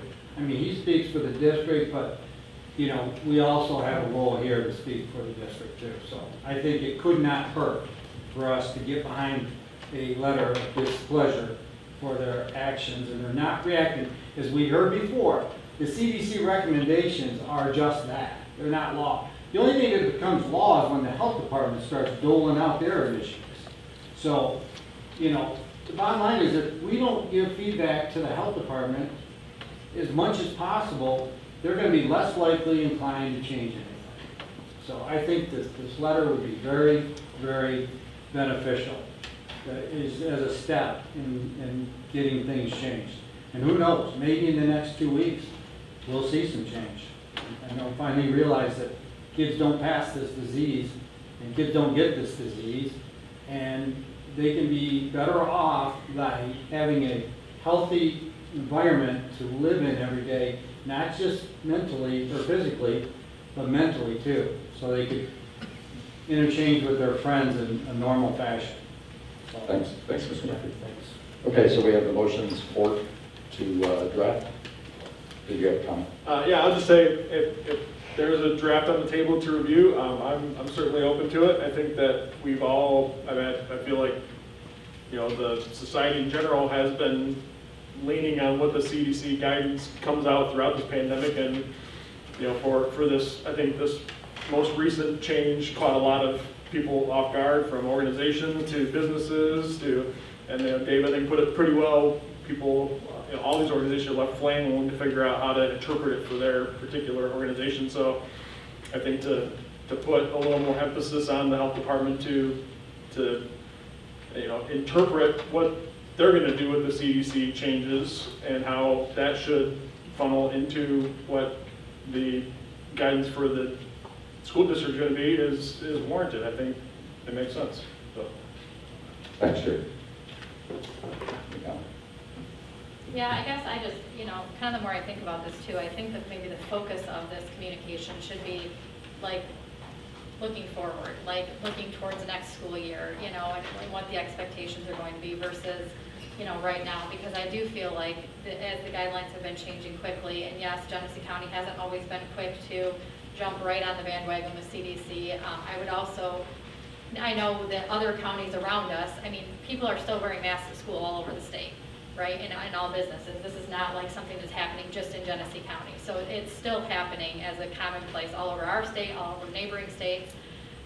And so, you know, I guess I want to advocate for our community, but I want to make it seem like we're being a partner in the collaboration and not necessarily like just complaining about something that really, you know, they're not going to just turn around and say, oh, okay, well then kids don't have to wear masks. I mean, that's going to open up a different can of worms.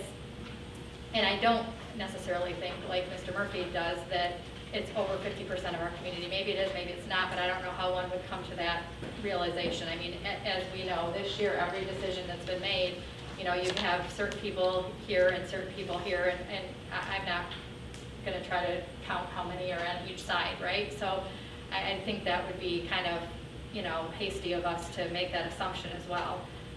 And also understanding that it impacts everybody that, you know, comes into contact with our buildings then at that point. So, I mean, I'm in support of making a communication. I guess I just hope that it can be in light, like sort of in a collaborative spirit and not necessarily in like a, you know, hey, we're out to get you health department kind of thing, because, I don't know.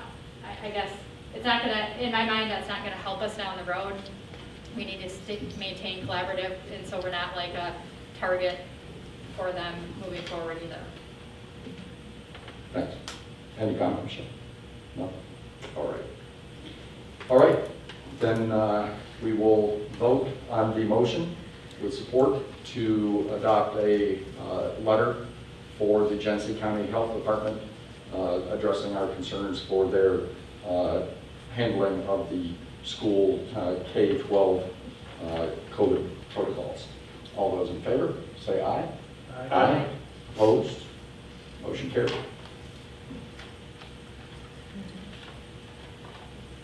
And I'll work with the superintendent's office on getting something drafted up. Next is Linden High School Cheer Camp, scheduled for June 22nd and 23rd, 2021. Russ? Yeah, this action item would allow our members of the Linden High School varsity and JV cheer team to attend the Max Athletics Cheer Camp in Houghton Lake from June 22nd to June 23rd. The $155 cost will be the responsibility of the participants and does include cheer-specific instruction, housing, and meals. Ms. Rosa has organized many summer cheer camps in previous years, and I am recommending approval tonight due to the short time frame. Thanks, Russ. I need a motion and support to approve the cheer camp overnight trip as presented. Is there a motion and support? So moved. Support. Any discussion? Starting with Mr. Montague, any questions? Well, sounds like a fun trip. That's all I have. Mr. Heen? I have nothing to add. Mrs. Shana? Nothing. Mr. Murphy? Well, the cost seems reasonable, and hopefully they can get a lot of benefit out of it. I mean, anything we can do to, it's not probably mandatory for participants, so, or is it, is there an expectation the entire team will go, or just available, do you think? Doesn't really say that.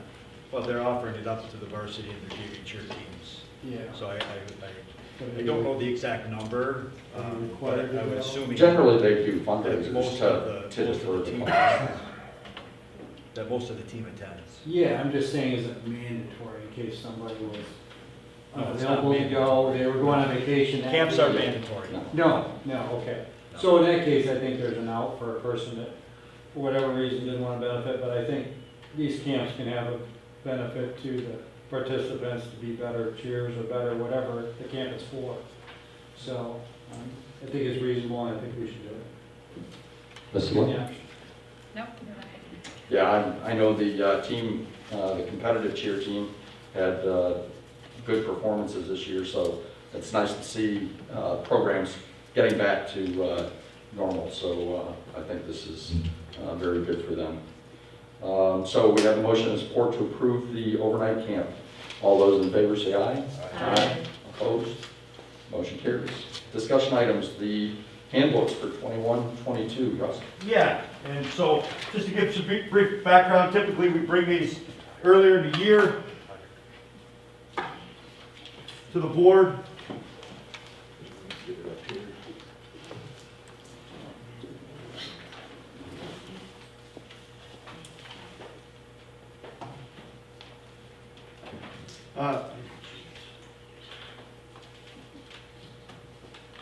Typically, we bring our handbooks to the board every year. We bring 5 or 6 handbooks. So over the last year or so, we've always communicated that we need to consolidate our handbooks. So we have a lot more flow, young 5s through 12th grade. We are using common language, not only with administrators, but with parents, as well as with students. So we took that initiative forward this year, and we basically put together a young 5s, a district-level handbook for all of our buildings, other than Argentine. Lance will speak here in a minute. He kind of did the same thing with the athletic handbook. And we didn't make any changes to the language other than grammatical and meshing, instead of like saying Hyde Elementary versus Linden High School, we combined it, building levels, in reference more to the Linden Community Schools. The other important thing that this particular handbook does as a district level handbook is it follows our policy. So when changes are made, they're being made across our district. We actually, as we went through this, we still found language that probably hadn't been updated in 20 years. It just gets missed over.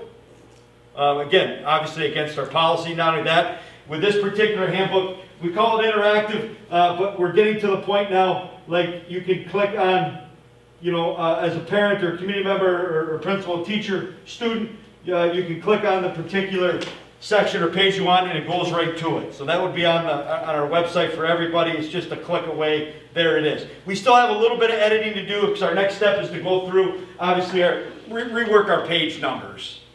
So that's why, board, you don't have a final copy. And I got to add the AUP, but that's really easy to do. So again, I think moving forward with this, we're in a good spot to really get our district in line. Like I mentioned, the policy is the big piece. It does match up with our policy. All of our policies are identified within our handbook that are referenced as far as how our day-to-day operations work within our buildings. There was no other changes to the handbooks.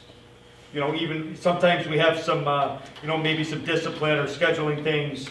We didn't, obviously with the way this year went, there were pieces of the handbook that we weren't able to walk through. So again, those changes from 2 years ago basically carried over. We carried the handbooks over, made the adjustments to have one consistent handbook for the district. Great, thanks, Russ. Any questions or comments from the board?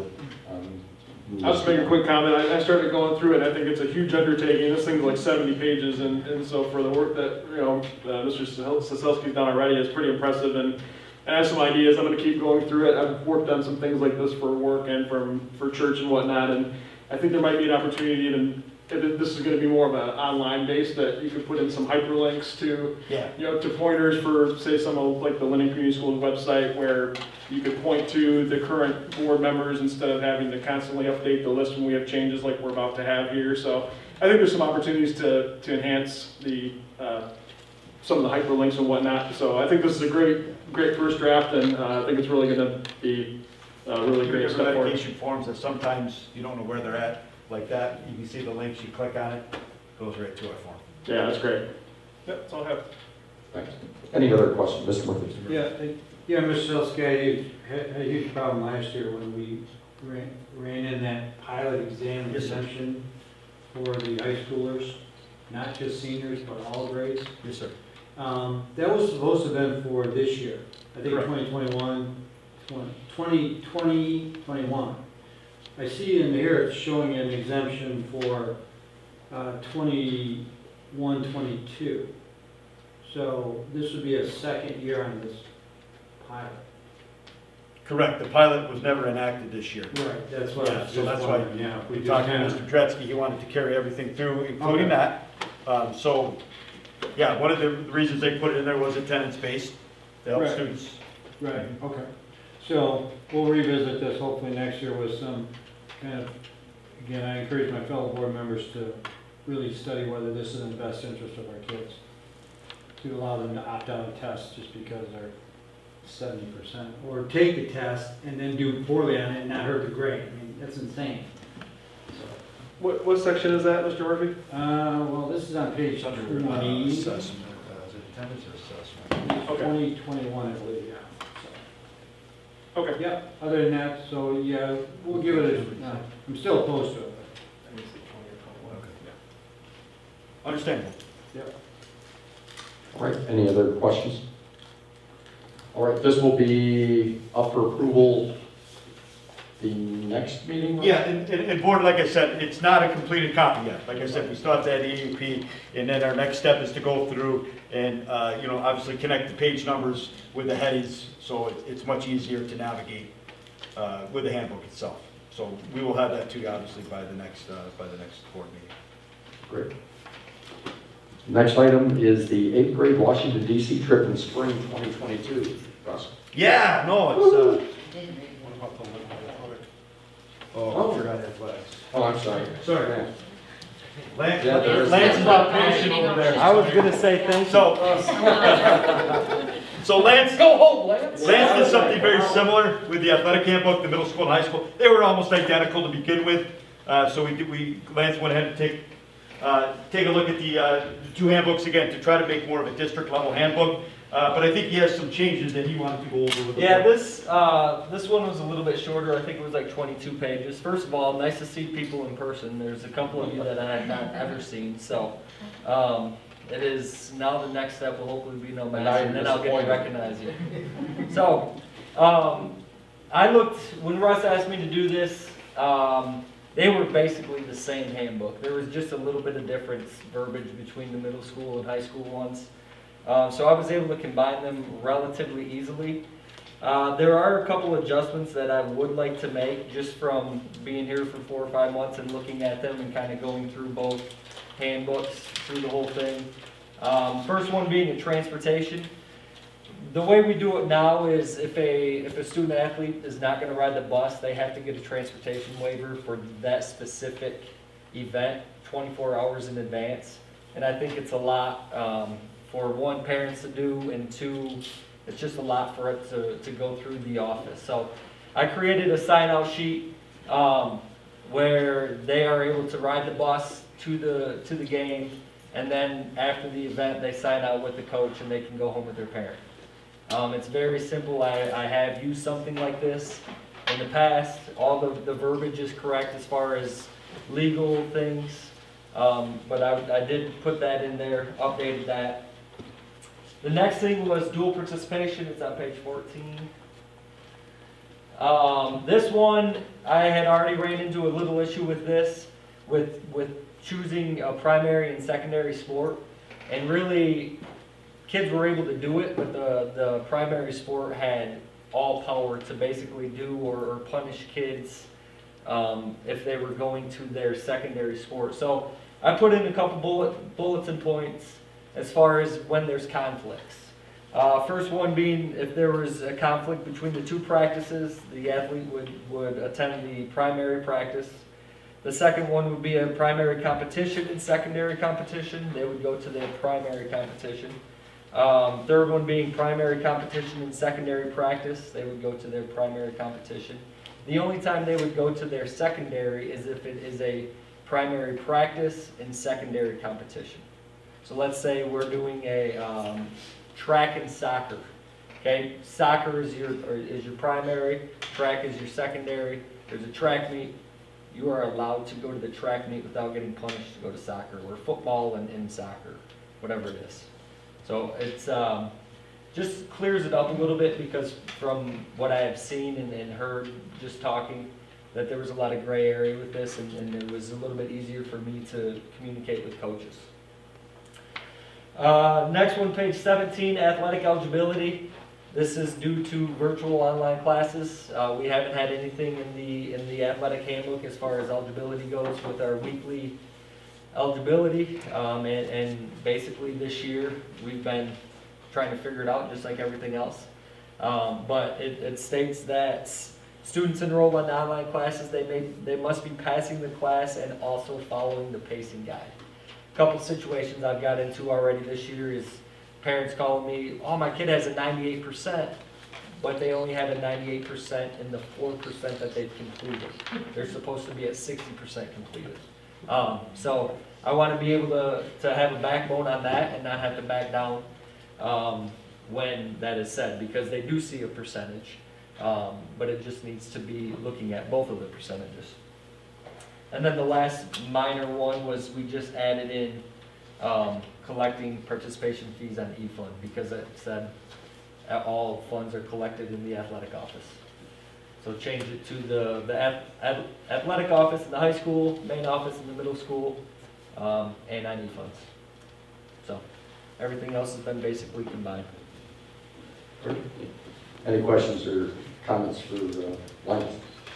I think it's great. Little tweaks make all the difference, and they all seem very logical.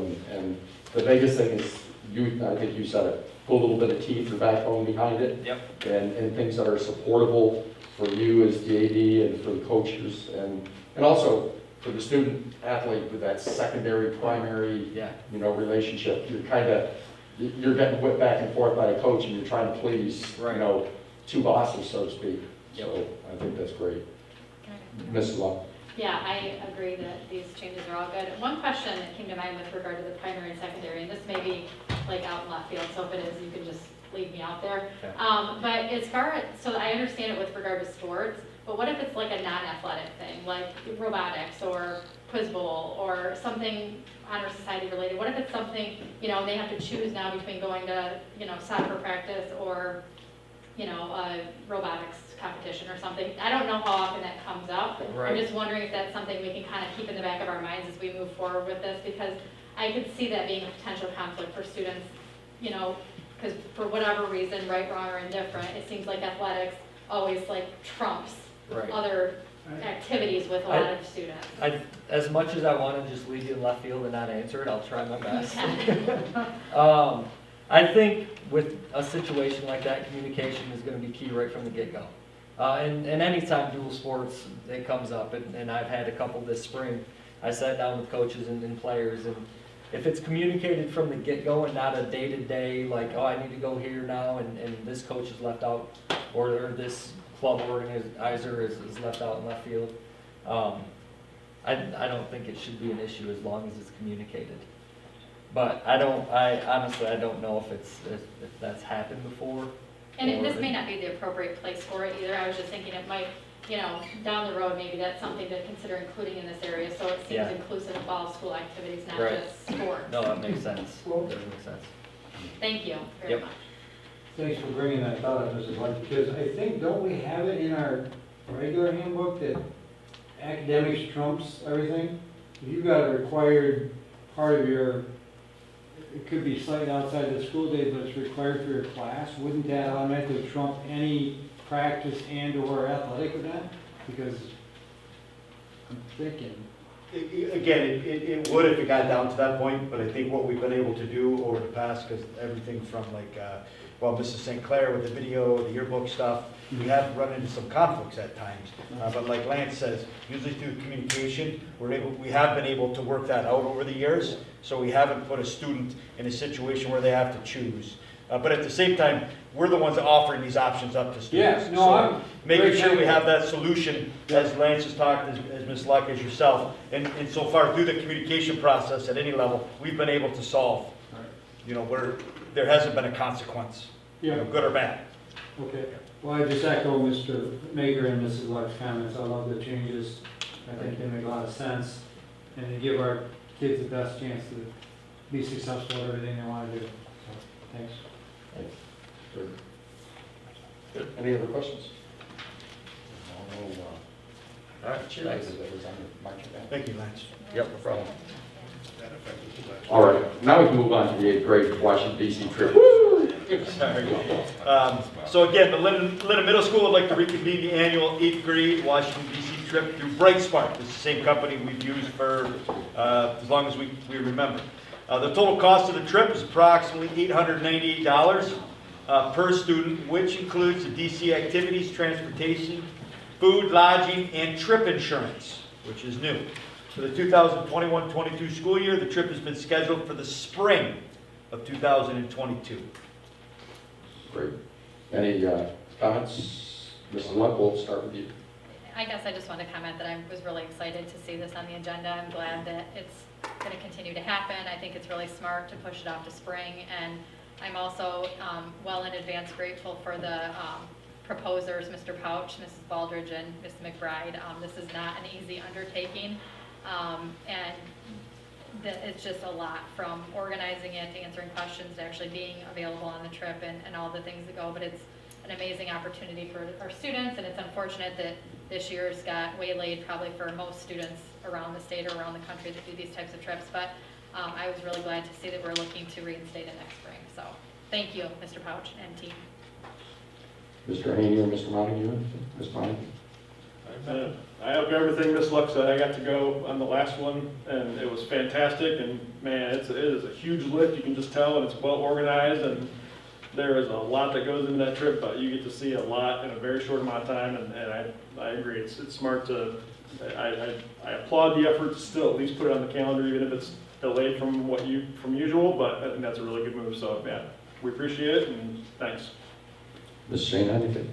I was so sad that the kids couldn't go this year. My senior is still talking about, that trip and how amazing it was. So I support it. Thank you for putting it back into play. Ms. Murphy. Thank you. Mr. Suzuki, do you happen to know what portion of that 898 is the trip insurance?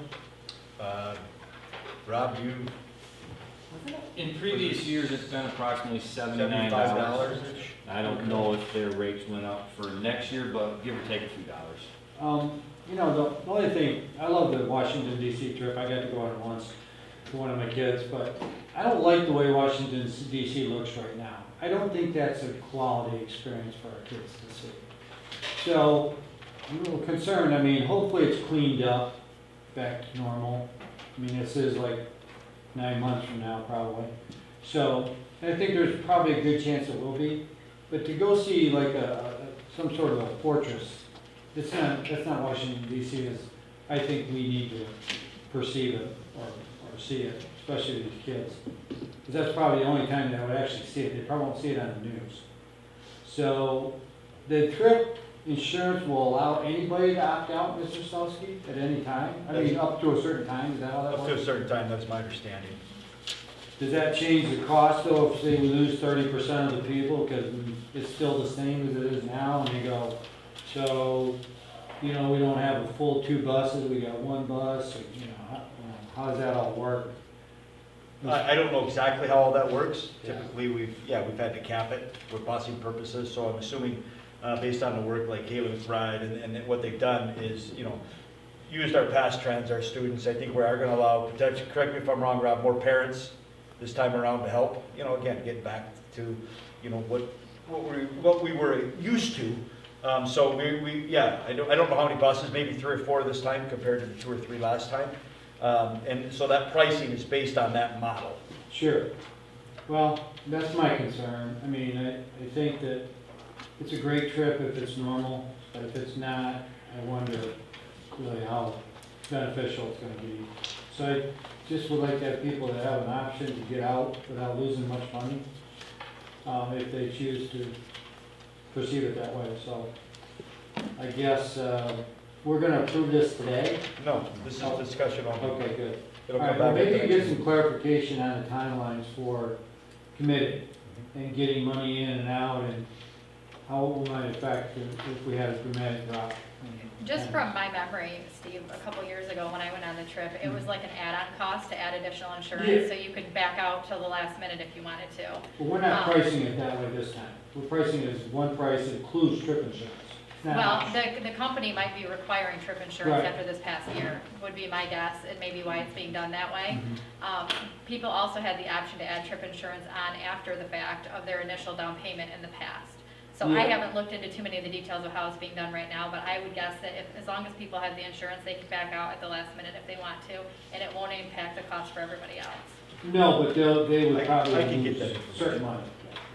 Okay, good. Yeah, I've lived for some time in the DC, Northern Virginia area. And I went on a trip when it was a fall trip, but spring in DC is beautiful. So if you've ever spent time there, you know, there's something about spring in DC that's you know, a little bit special. So I really am glad this is being brought back around, and it'll be up for further discussion and a vote next meeting. Third item is a high school cross-country team overnight trip to Muskegon State Park in July. Yes, again, this is a discussion, and if the board is in agreement, it'll come back at our next meeting for approval. But this would allow the boys and girls cross-country teams to travel to Muskegon State Park to conduct team training activities from July 25th to July 29th. The approximate cost is about $120 per student athlete for the team training event. This annual trip is a great way for the team to prepare for the upcoming season, and also allows for team bonding time and activities. Thanks, Russ. Ms. Montague, any comments? Sounds like a fun trip. Mr. Haney? Ditto. Ms. Luck? Double ditto. Mrs. Shannon? Let 'em go. You're supposed to say triple ditto. Triple ditto. We're getting on with this. Steve? I think it has the same benefits that we had on the other cheer camp trip, so options are there and benefits are there if people choose to want them. Thank you. Yeah, I know this one going to the park, to the state park and camping. Correct. It's really interesting. My kids were never cross-country, but they had quite a few friends that were, and this was really a bonding experience for those kids. So I think it's great. So this will be coming up for discussion next meeting and vote. The high school overnight trip to Toledo, July 28th through 30th, Russ. Yes, this is the, this would allow the Linden High School volleyball players the opportunity to attend the volleyball spectacular tournament in Toledo, Ohio from July 28th through July 30th. The cost of the tournament is approximately $200 and any additional spending money that the student athlete would want to bring with them. Each participant would be responsible for their own cost. This is an overnight tournament. There are COVID-19 related cancellation language associated with this tournament as well. Thanks. Comment, we'll start with Ms. Murphy on this. Yeah, it's a great experience for, both my daughters participated in this over the years. And it does help. I mean, it touches on the ball, and who knows, it could lead to a daughter being head volleyball coach at Division II University. So, like mine did. There's a plug. Yeah. What university is that now? Lee University in Cleveland, Tennessee. Yep. That's awesome. Callie just took the job a couple weeks ago, moved in yesterday. So we're excited for it. Awesome. Michelle Shana, any questions on the volleyball trip? No, let it go. Mrs. Luck? Ditto. Mr. Haney? Double ditto. All right. Mr. Montague? Triple ditto, and it's called the Spike-tacular, which is awesome. The spike. What did I say? You might have said spectacular, but maybe I just misheard you. No, I typed it in wrong. All right. This will be up for the discussion and vote next meeting. Item 5 was pulled from the agenda prior to approval. That material will come back with more detail at the next meeting. Item 6, the French architect bond contract. Yes, the contract that's connected there, the French architect bond, outlines the responsibilities that French associates will have as our architect for the LCS bond projects. This agreement specifies the expectations and responsibilities. This agreement specifies the expectations and responsibilities for French associates as the architect and Linden Community Schools as the owner. Greg is also here today to answer any questions between Greg and I, and leave it open for discussion. Janet Walter. Thanks. Ms. Montague, any questions? No, I think I understand the interaction between the architect and then the GC, Martin Mallow, but maybe could you just, from your perspective, maybe just explain how you see that interface? I assume that Linden Community Schools is the owner in both cases, but maybe can you explain how you see that connection between French and Martin Mallow taking place? Sure. French associates are basically the architects that are responsible for all the design of our projects, including mechanical engineering, electrical engineering, and any of the civil work that we have done for any of the site. So they don't necessarily employ those in-house, but those other services are a company that they use, 2 different companies that they use for all those services. Barton Mallow is going to manage all of our construction, help put together the bid documents, manage the contractors when they're on site. We will have individual contracts with contractors, so we don't just hold a contract with Barton Mallow, but if ABC Plumbing is awarded a contract for Linden Schools, we will have a direct contract with ABC Plumbing, and we will be paying them directly. So French is the person or the people that are doing all of our design work. We've been working with them. I can going back a couple of years. In March of 19, we interviewed 5 architectural firms, and we kind of ranked them in various manners. It wasn't all based on fees, but we asked for all their fees up front so they couldn't come back to us after when we made a recommendation to ourselves. We thought that they were the best people. Because of their references, because of their prior work with Barton Mallow, and with our impressions with them when they came in and interviewed, we selected them to work with. So we have really been working with French since March of 19. They helped with bond development. So they've been doing a lot of work in the district. we're well along in the design of the multipurpose center. But it wasn't until probably, I'm guessing, 2 months ago that both Biennial and French finally kind of formalized contracts and gave us some templates to forward to our attorneys, who have since reviewed, made some minor corrections and adjustments. Probably the contract with Biennial, which we didn't bring today, probably had some additional corrections or modifications that they wanted to see. So it's taking a little longer to get that. There were very few in the contract with French. It clearly lays out what French's fees are to us, and their fees are not based on the $55 million. Their fees are based on a percentage of the work that they're completing. So, for example, on a multi-purpose center, I think that building in total with all fees is around $11 million, you know, for construction, where their fees are based on about $9 million. You back out all the fees for them and the construction manager, you back out furnishings, you back out technology, because they're not doing the technology design for us, Biennial will be doing that. So on new construction, it's 5.75% of the work that they're working on. For remodels or site work, it's 6%, and for renovations or additions, it's 6.25%. I will say that those fees are right in line with the industry. All of the companies that presented to us were anywhere between 5.5 and 7, so this is kind of right in the middle. I did go back and kind of compare what we paid as far as fees back in '03.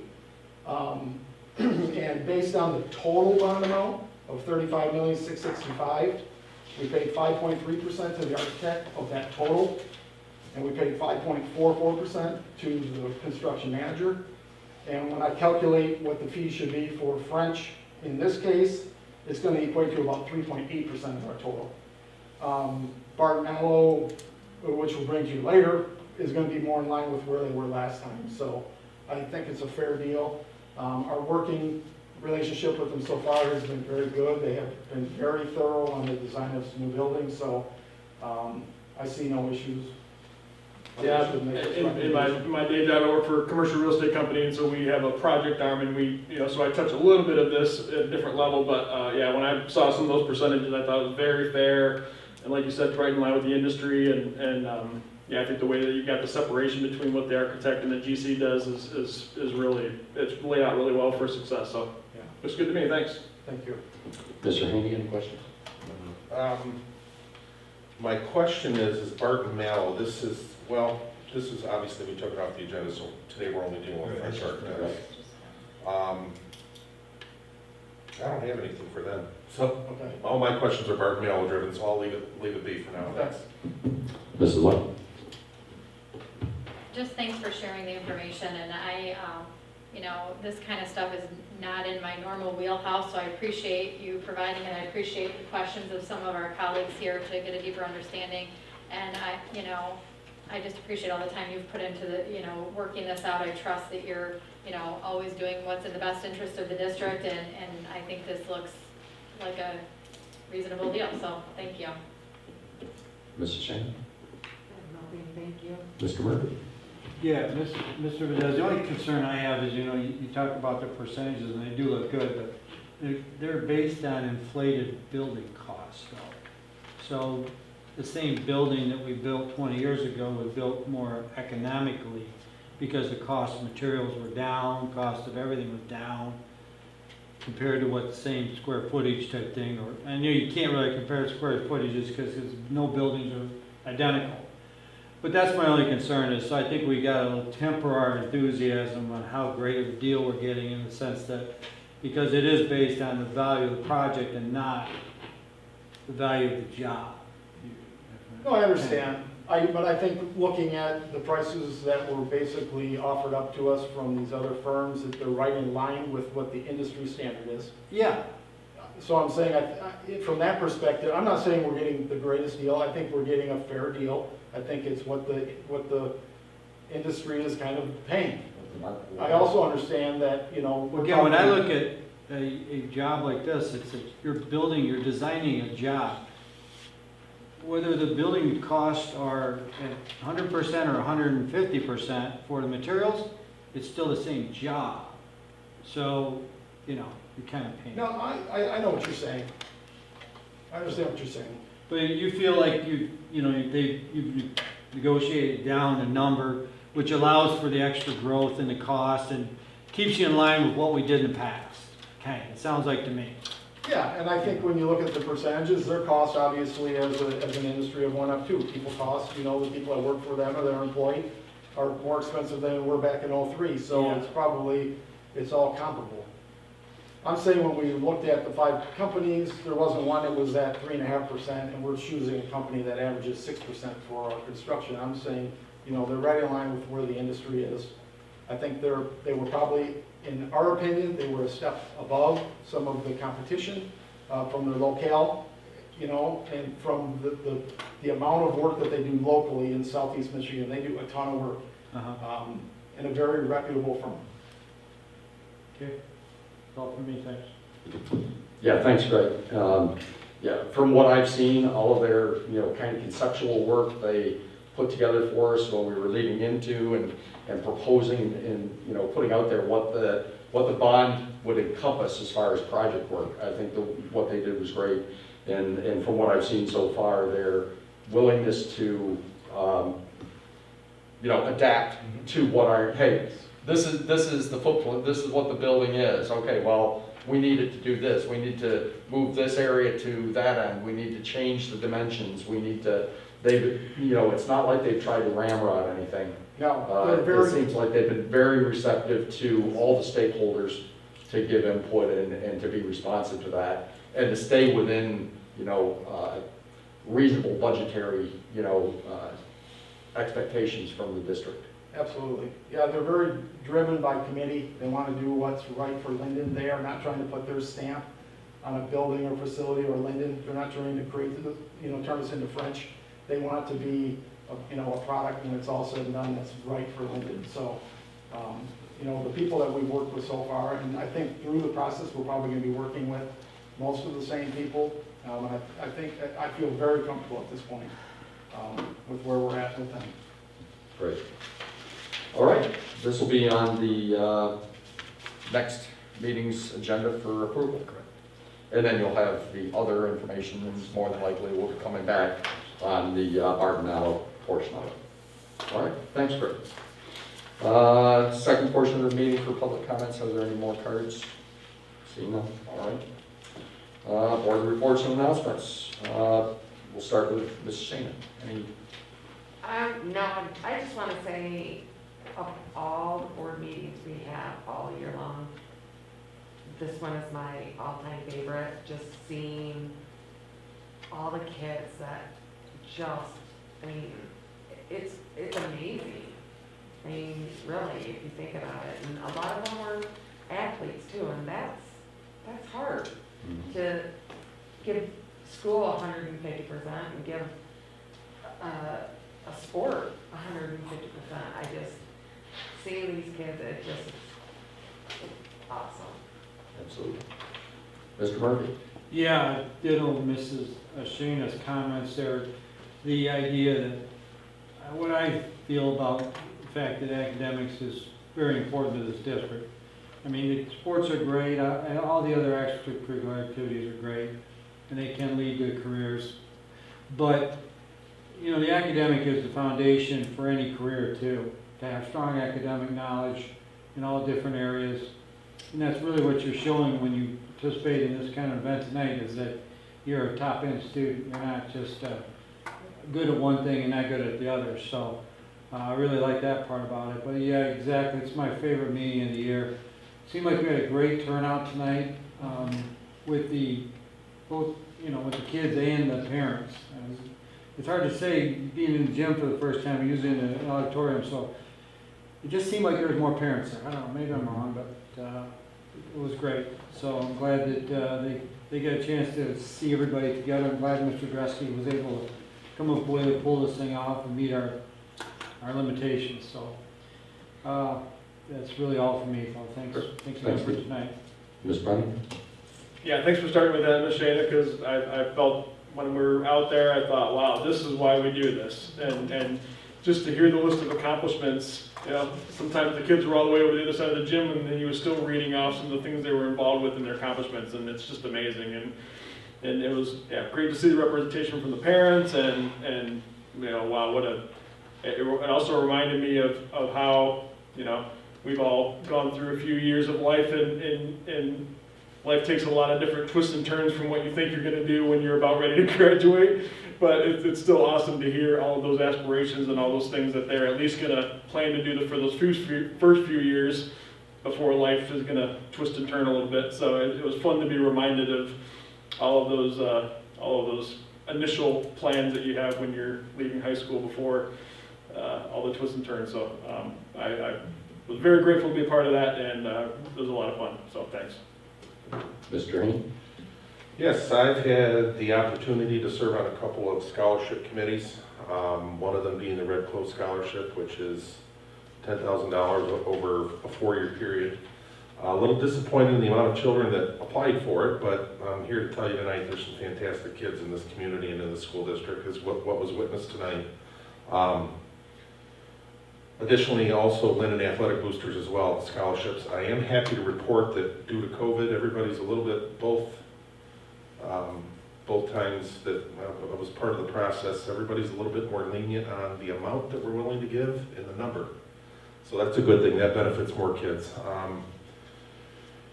Secondarily, we have an open school board position. I'd like to encourage and put a call out there for candidates. I think people might have read the Tri-County Times when I ran for this seat, and I quoted Muhammad Ali when he said, "Service to others is the rent you pay for your room here on earth." So if anybody's interested, we'd love to have an abundance of candidates to interview for that open board position. Whether it be like-minded or unlike-minded individuals. I think we have a nice board makeup where we all might be able to disagree but come to a collective agreement of trying to do what's right for the kids. So that's all I have to say. I'd like to make special note to the senior class.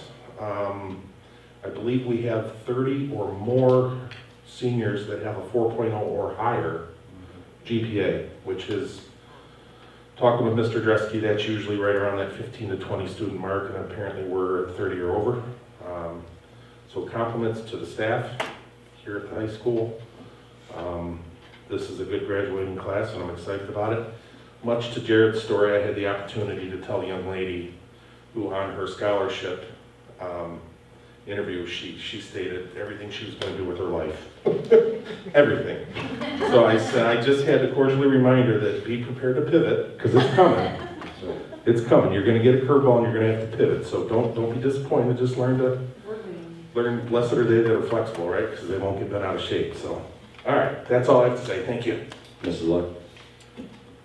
Yeah, I agree with all the comments already made. It's funny, I said the same thing that I think it was to Mr. Murphy. I turned around to him, I'm like, gosh, we better never leave Linden because we're going to be full of doctors and engineers here in a few years. So we're all going to set up for good shape. So anyway, it is really exciting to see and hear all of the goals that they have. And, you know, despite such a difficult time and a difficult year of school, that they're still, you know, sometimes I think the younger generation, you know, is more flexible maybe than some of us with our thoughts moving forward. But anyway, there is a ISD, a Genesee County Association of School Board meetings tomorrow night. It's the third Thursday. Unfortunately, I do have a conflict with that. Mr. Maker, sorry, this is the first you're hearing of it. So I'm not sure if you can attend. They just started meeting in person again. Okay, I'll try to make it. But regardless, I will get an update through email. The email listserv to provide at the next meeting. So I imagine they'll be doing a lot of chatting about the awards ceremony that happened back in April. That'll be a lot of debriefing. One thing I've learned about that particular group is there's never like a ton of like progress with regard to like what decisions are It's a lot of treading water. Right, like they've been working on those bylaws for at least 3 years. But anyway, great group of people, all volunteers, so I'm not bashing anybody, but anyway, I guess we won't miss much if we don't go. But anyway, I also participated in the walk to school today, which was really fun. I would like to take credit of doing that as a board member, but I can't because I have a daughter that goes to Central, so we just walk to school, and I live on the road, so it was really too convenient. Mrs. Brindle's like, oh, this is great, thanks for representing the board. I'm like, oh, you're welcome. I should have felt that, like, bad even taking credit for that, because I was gonna do it anyway. Whatever. But, right, but it was great, there was so many kids and parents and teachers and others walking, and I was really glad to hear her say that they might try to make that a monthly thing. I think it's a cool, bonding thing for the community. I was also really happy, going back to the award ceremony a little bit tonight, that we were able to get that as an in-person event. I think, maybe the number of people that showed up, it was a representation as well of how excited everybody is to get things back to a little bit of normal. And I know over the next few weeks, as we close out the senior year for the senior class with their different ceremonies and graduation and such, it's, maybe not going to be perfect like it has been in the past, but it'll certainly be a step forward from what we were able to do last year. And I'm really grateful to all of the staff and folks that are making that happen. So I think that's all I have for tonight. Great. First of all, congratulations to all our spring sports teams. The one that pops up in my mind is girls soccer that captured their Flint Metro League championship undefeated. And I think, correct me if I'm wrong, they've probably only had about 3 goals scored on them all season. So incredible showing by them. But all our teams are lacrosse, baseball, softball, everything. I kind of watch it in the Tri-County and try to follow what's going on. But it sounds like solid performances around the board for Linden program, so that's great to hear. If I can interject on behalf of the lacrosse team, they also are sharing the Metro League title with Brandon Holly, so There we that's go. a huge accomplishment for that team as There we well. go. So. That's great. And I think it's probably even more significant for those programs because they are the consortium programs. So it's bringing the kids from 2 schools who are normally, these kids probably play football in the fall or something and are, at each other, just ripping people apart, But they get there and they're all together. So that's awesome. Very, very proud of all our academic award recipients tonight. As you saw, very proud to award my niece, who's a senior this year, and it is in that 4-point plus grade point average. And I know how hard she's worked, and my family is very proud. She's off to state in the fall, so her dad, who's a Sparty, is ecstatic, and she'll be in one of the resident colleges down there this fall. So we're proud of that. But I'm proud of all of our kids. So many of them I see that I don't necessarily know them, but older siblings and things like that. And for those of you who have children, I applaud you and I celebrate with you as well. Mine went through these halls and are doing well, and we're blessed by that. I will also throw another one. I would like to thank Mr. Siselski and Mr. Dresky and Mr. Durtak when he was the AD. The impression they had on someone that I know who is moving into our district, our former hockey coach, Will Dawson. He's an extended family, but we'll have 2 more Linden Eagles who are, right now they're little squirts, but 2 more future Linden students that are coming into the district, moving back here from Grand Blanc area. And Will, the reason I say thank you, because Will and his wife are both Fenton Tiger alumni, but when he was the hockey coach, he was so wowed as the Linden-Fenton consortium hockey coach.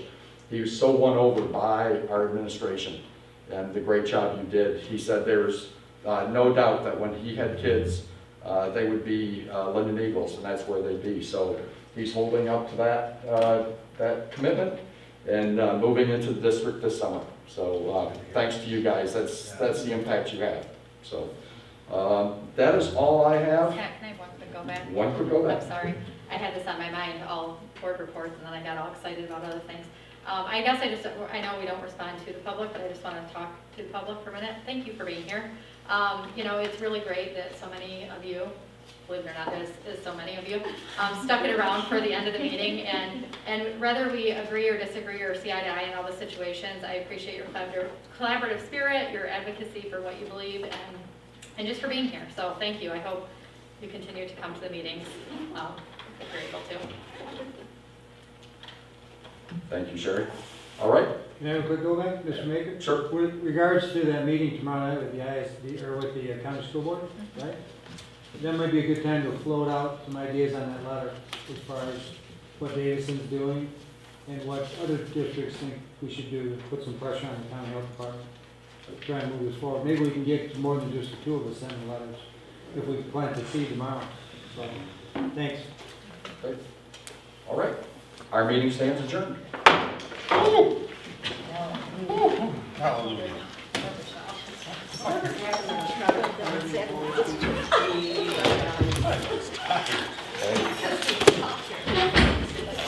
Hey, Steve, can you tell them the days when we would leave here at like 12:30 in the morning and 12:45 in the morning? I'm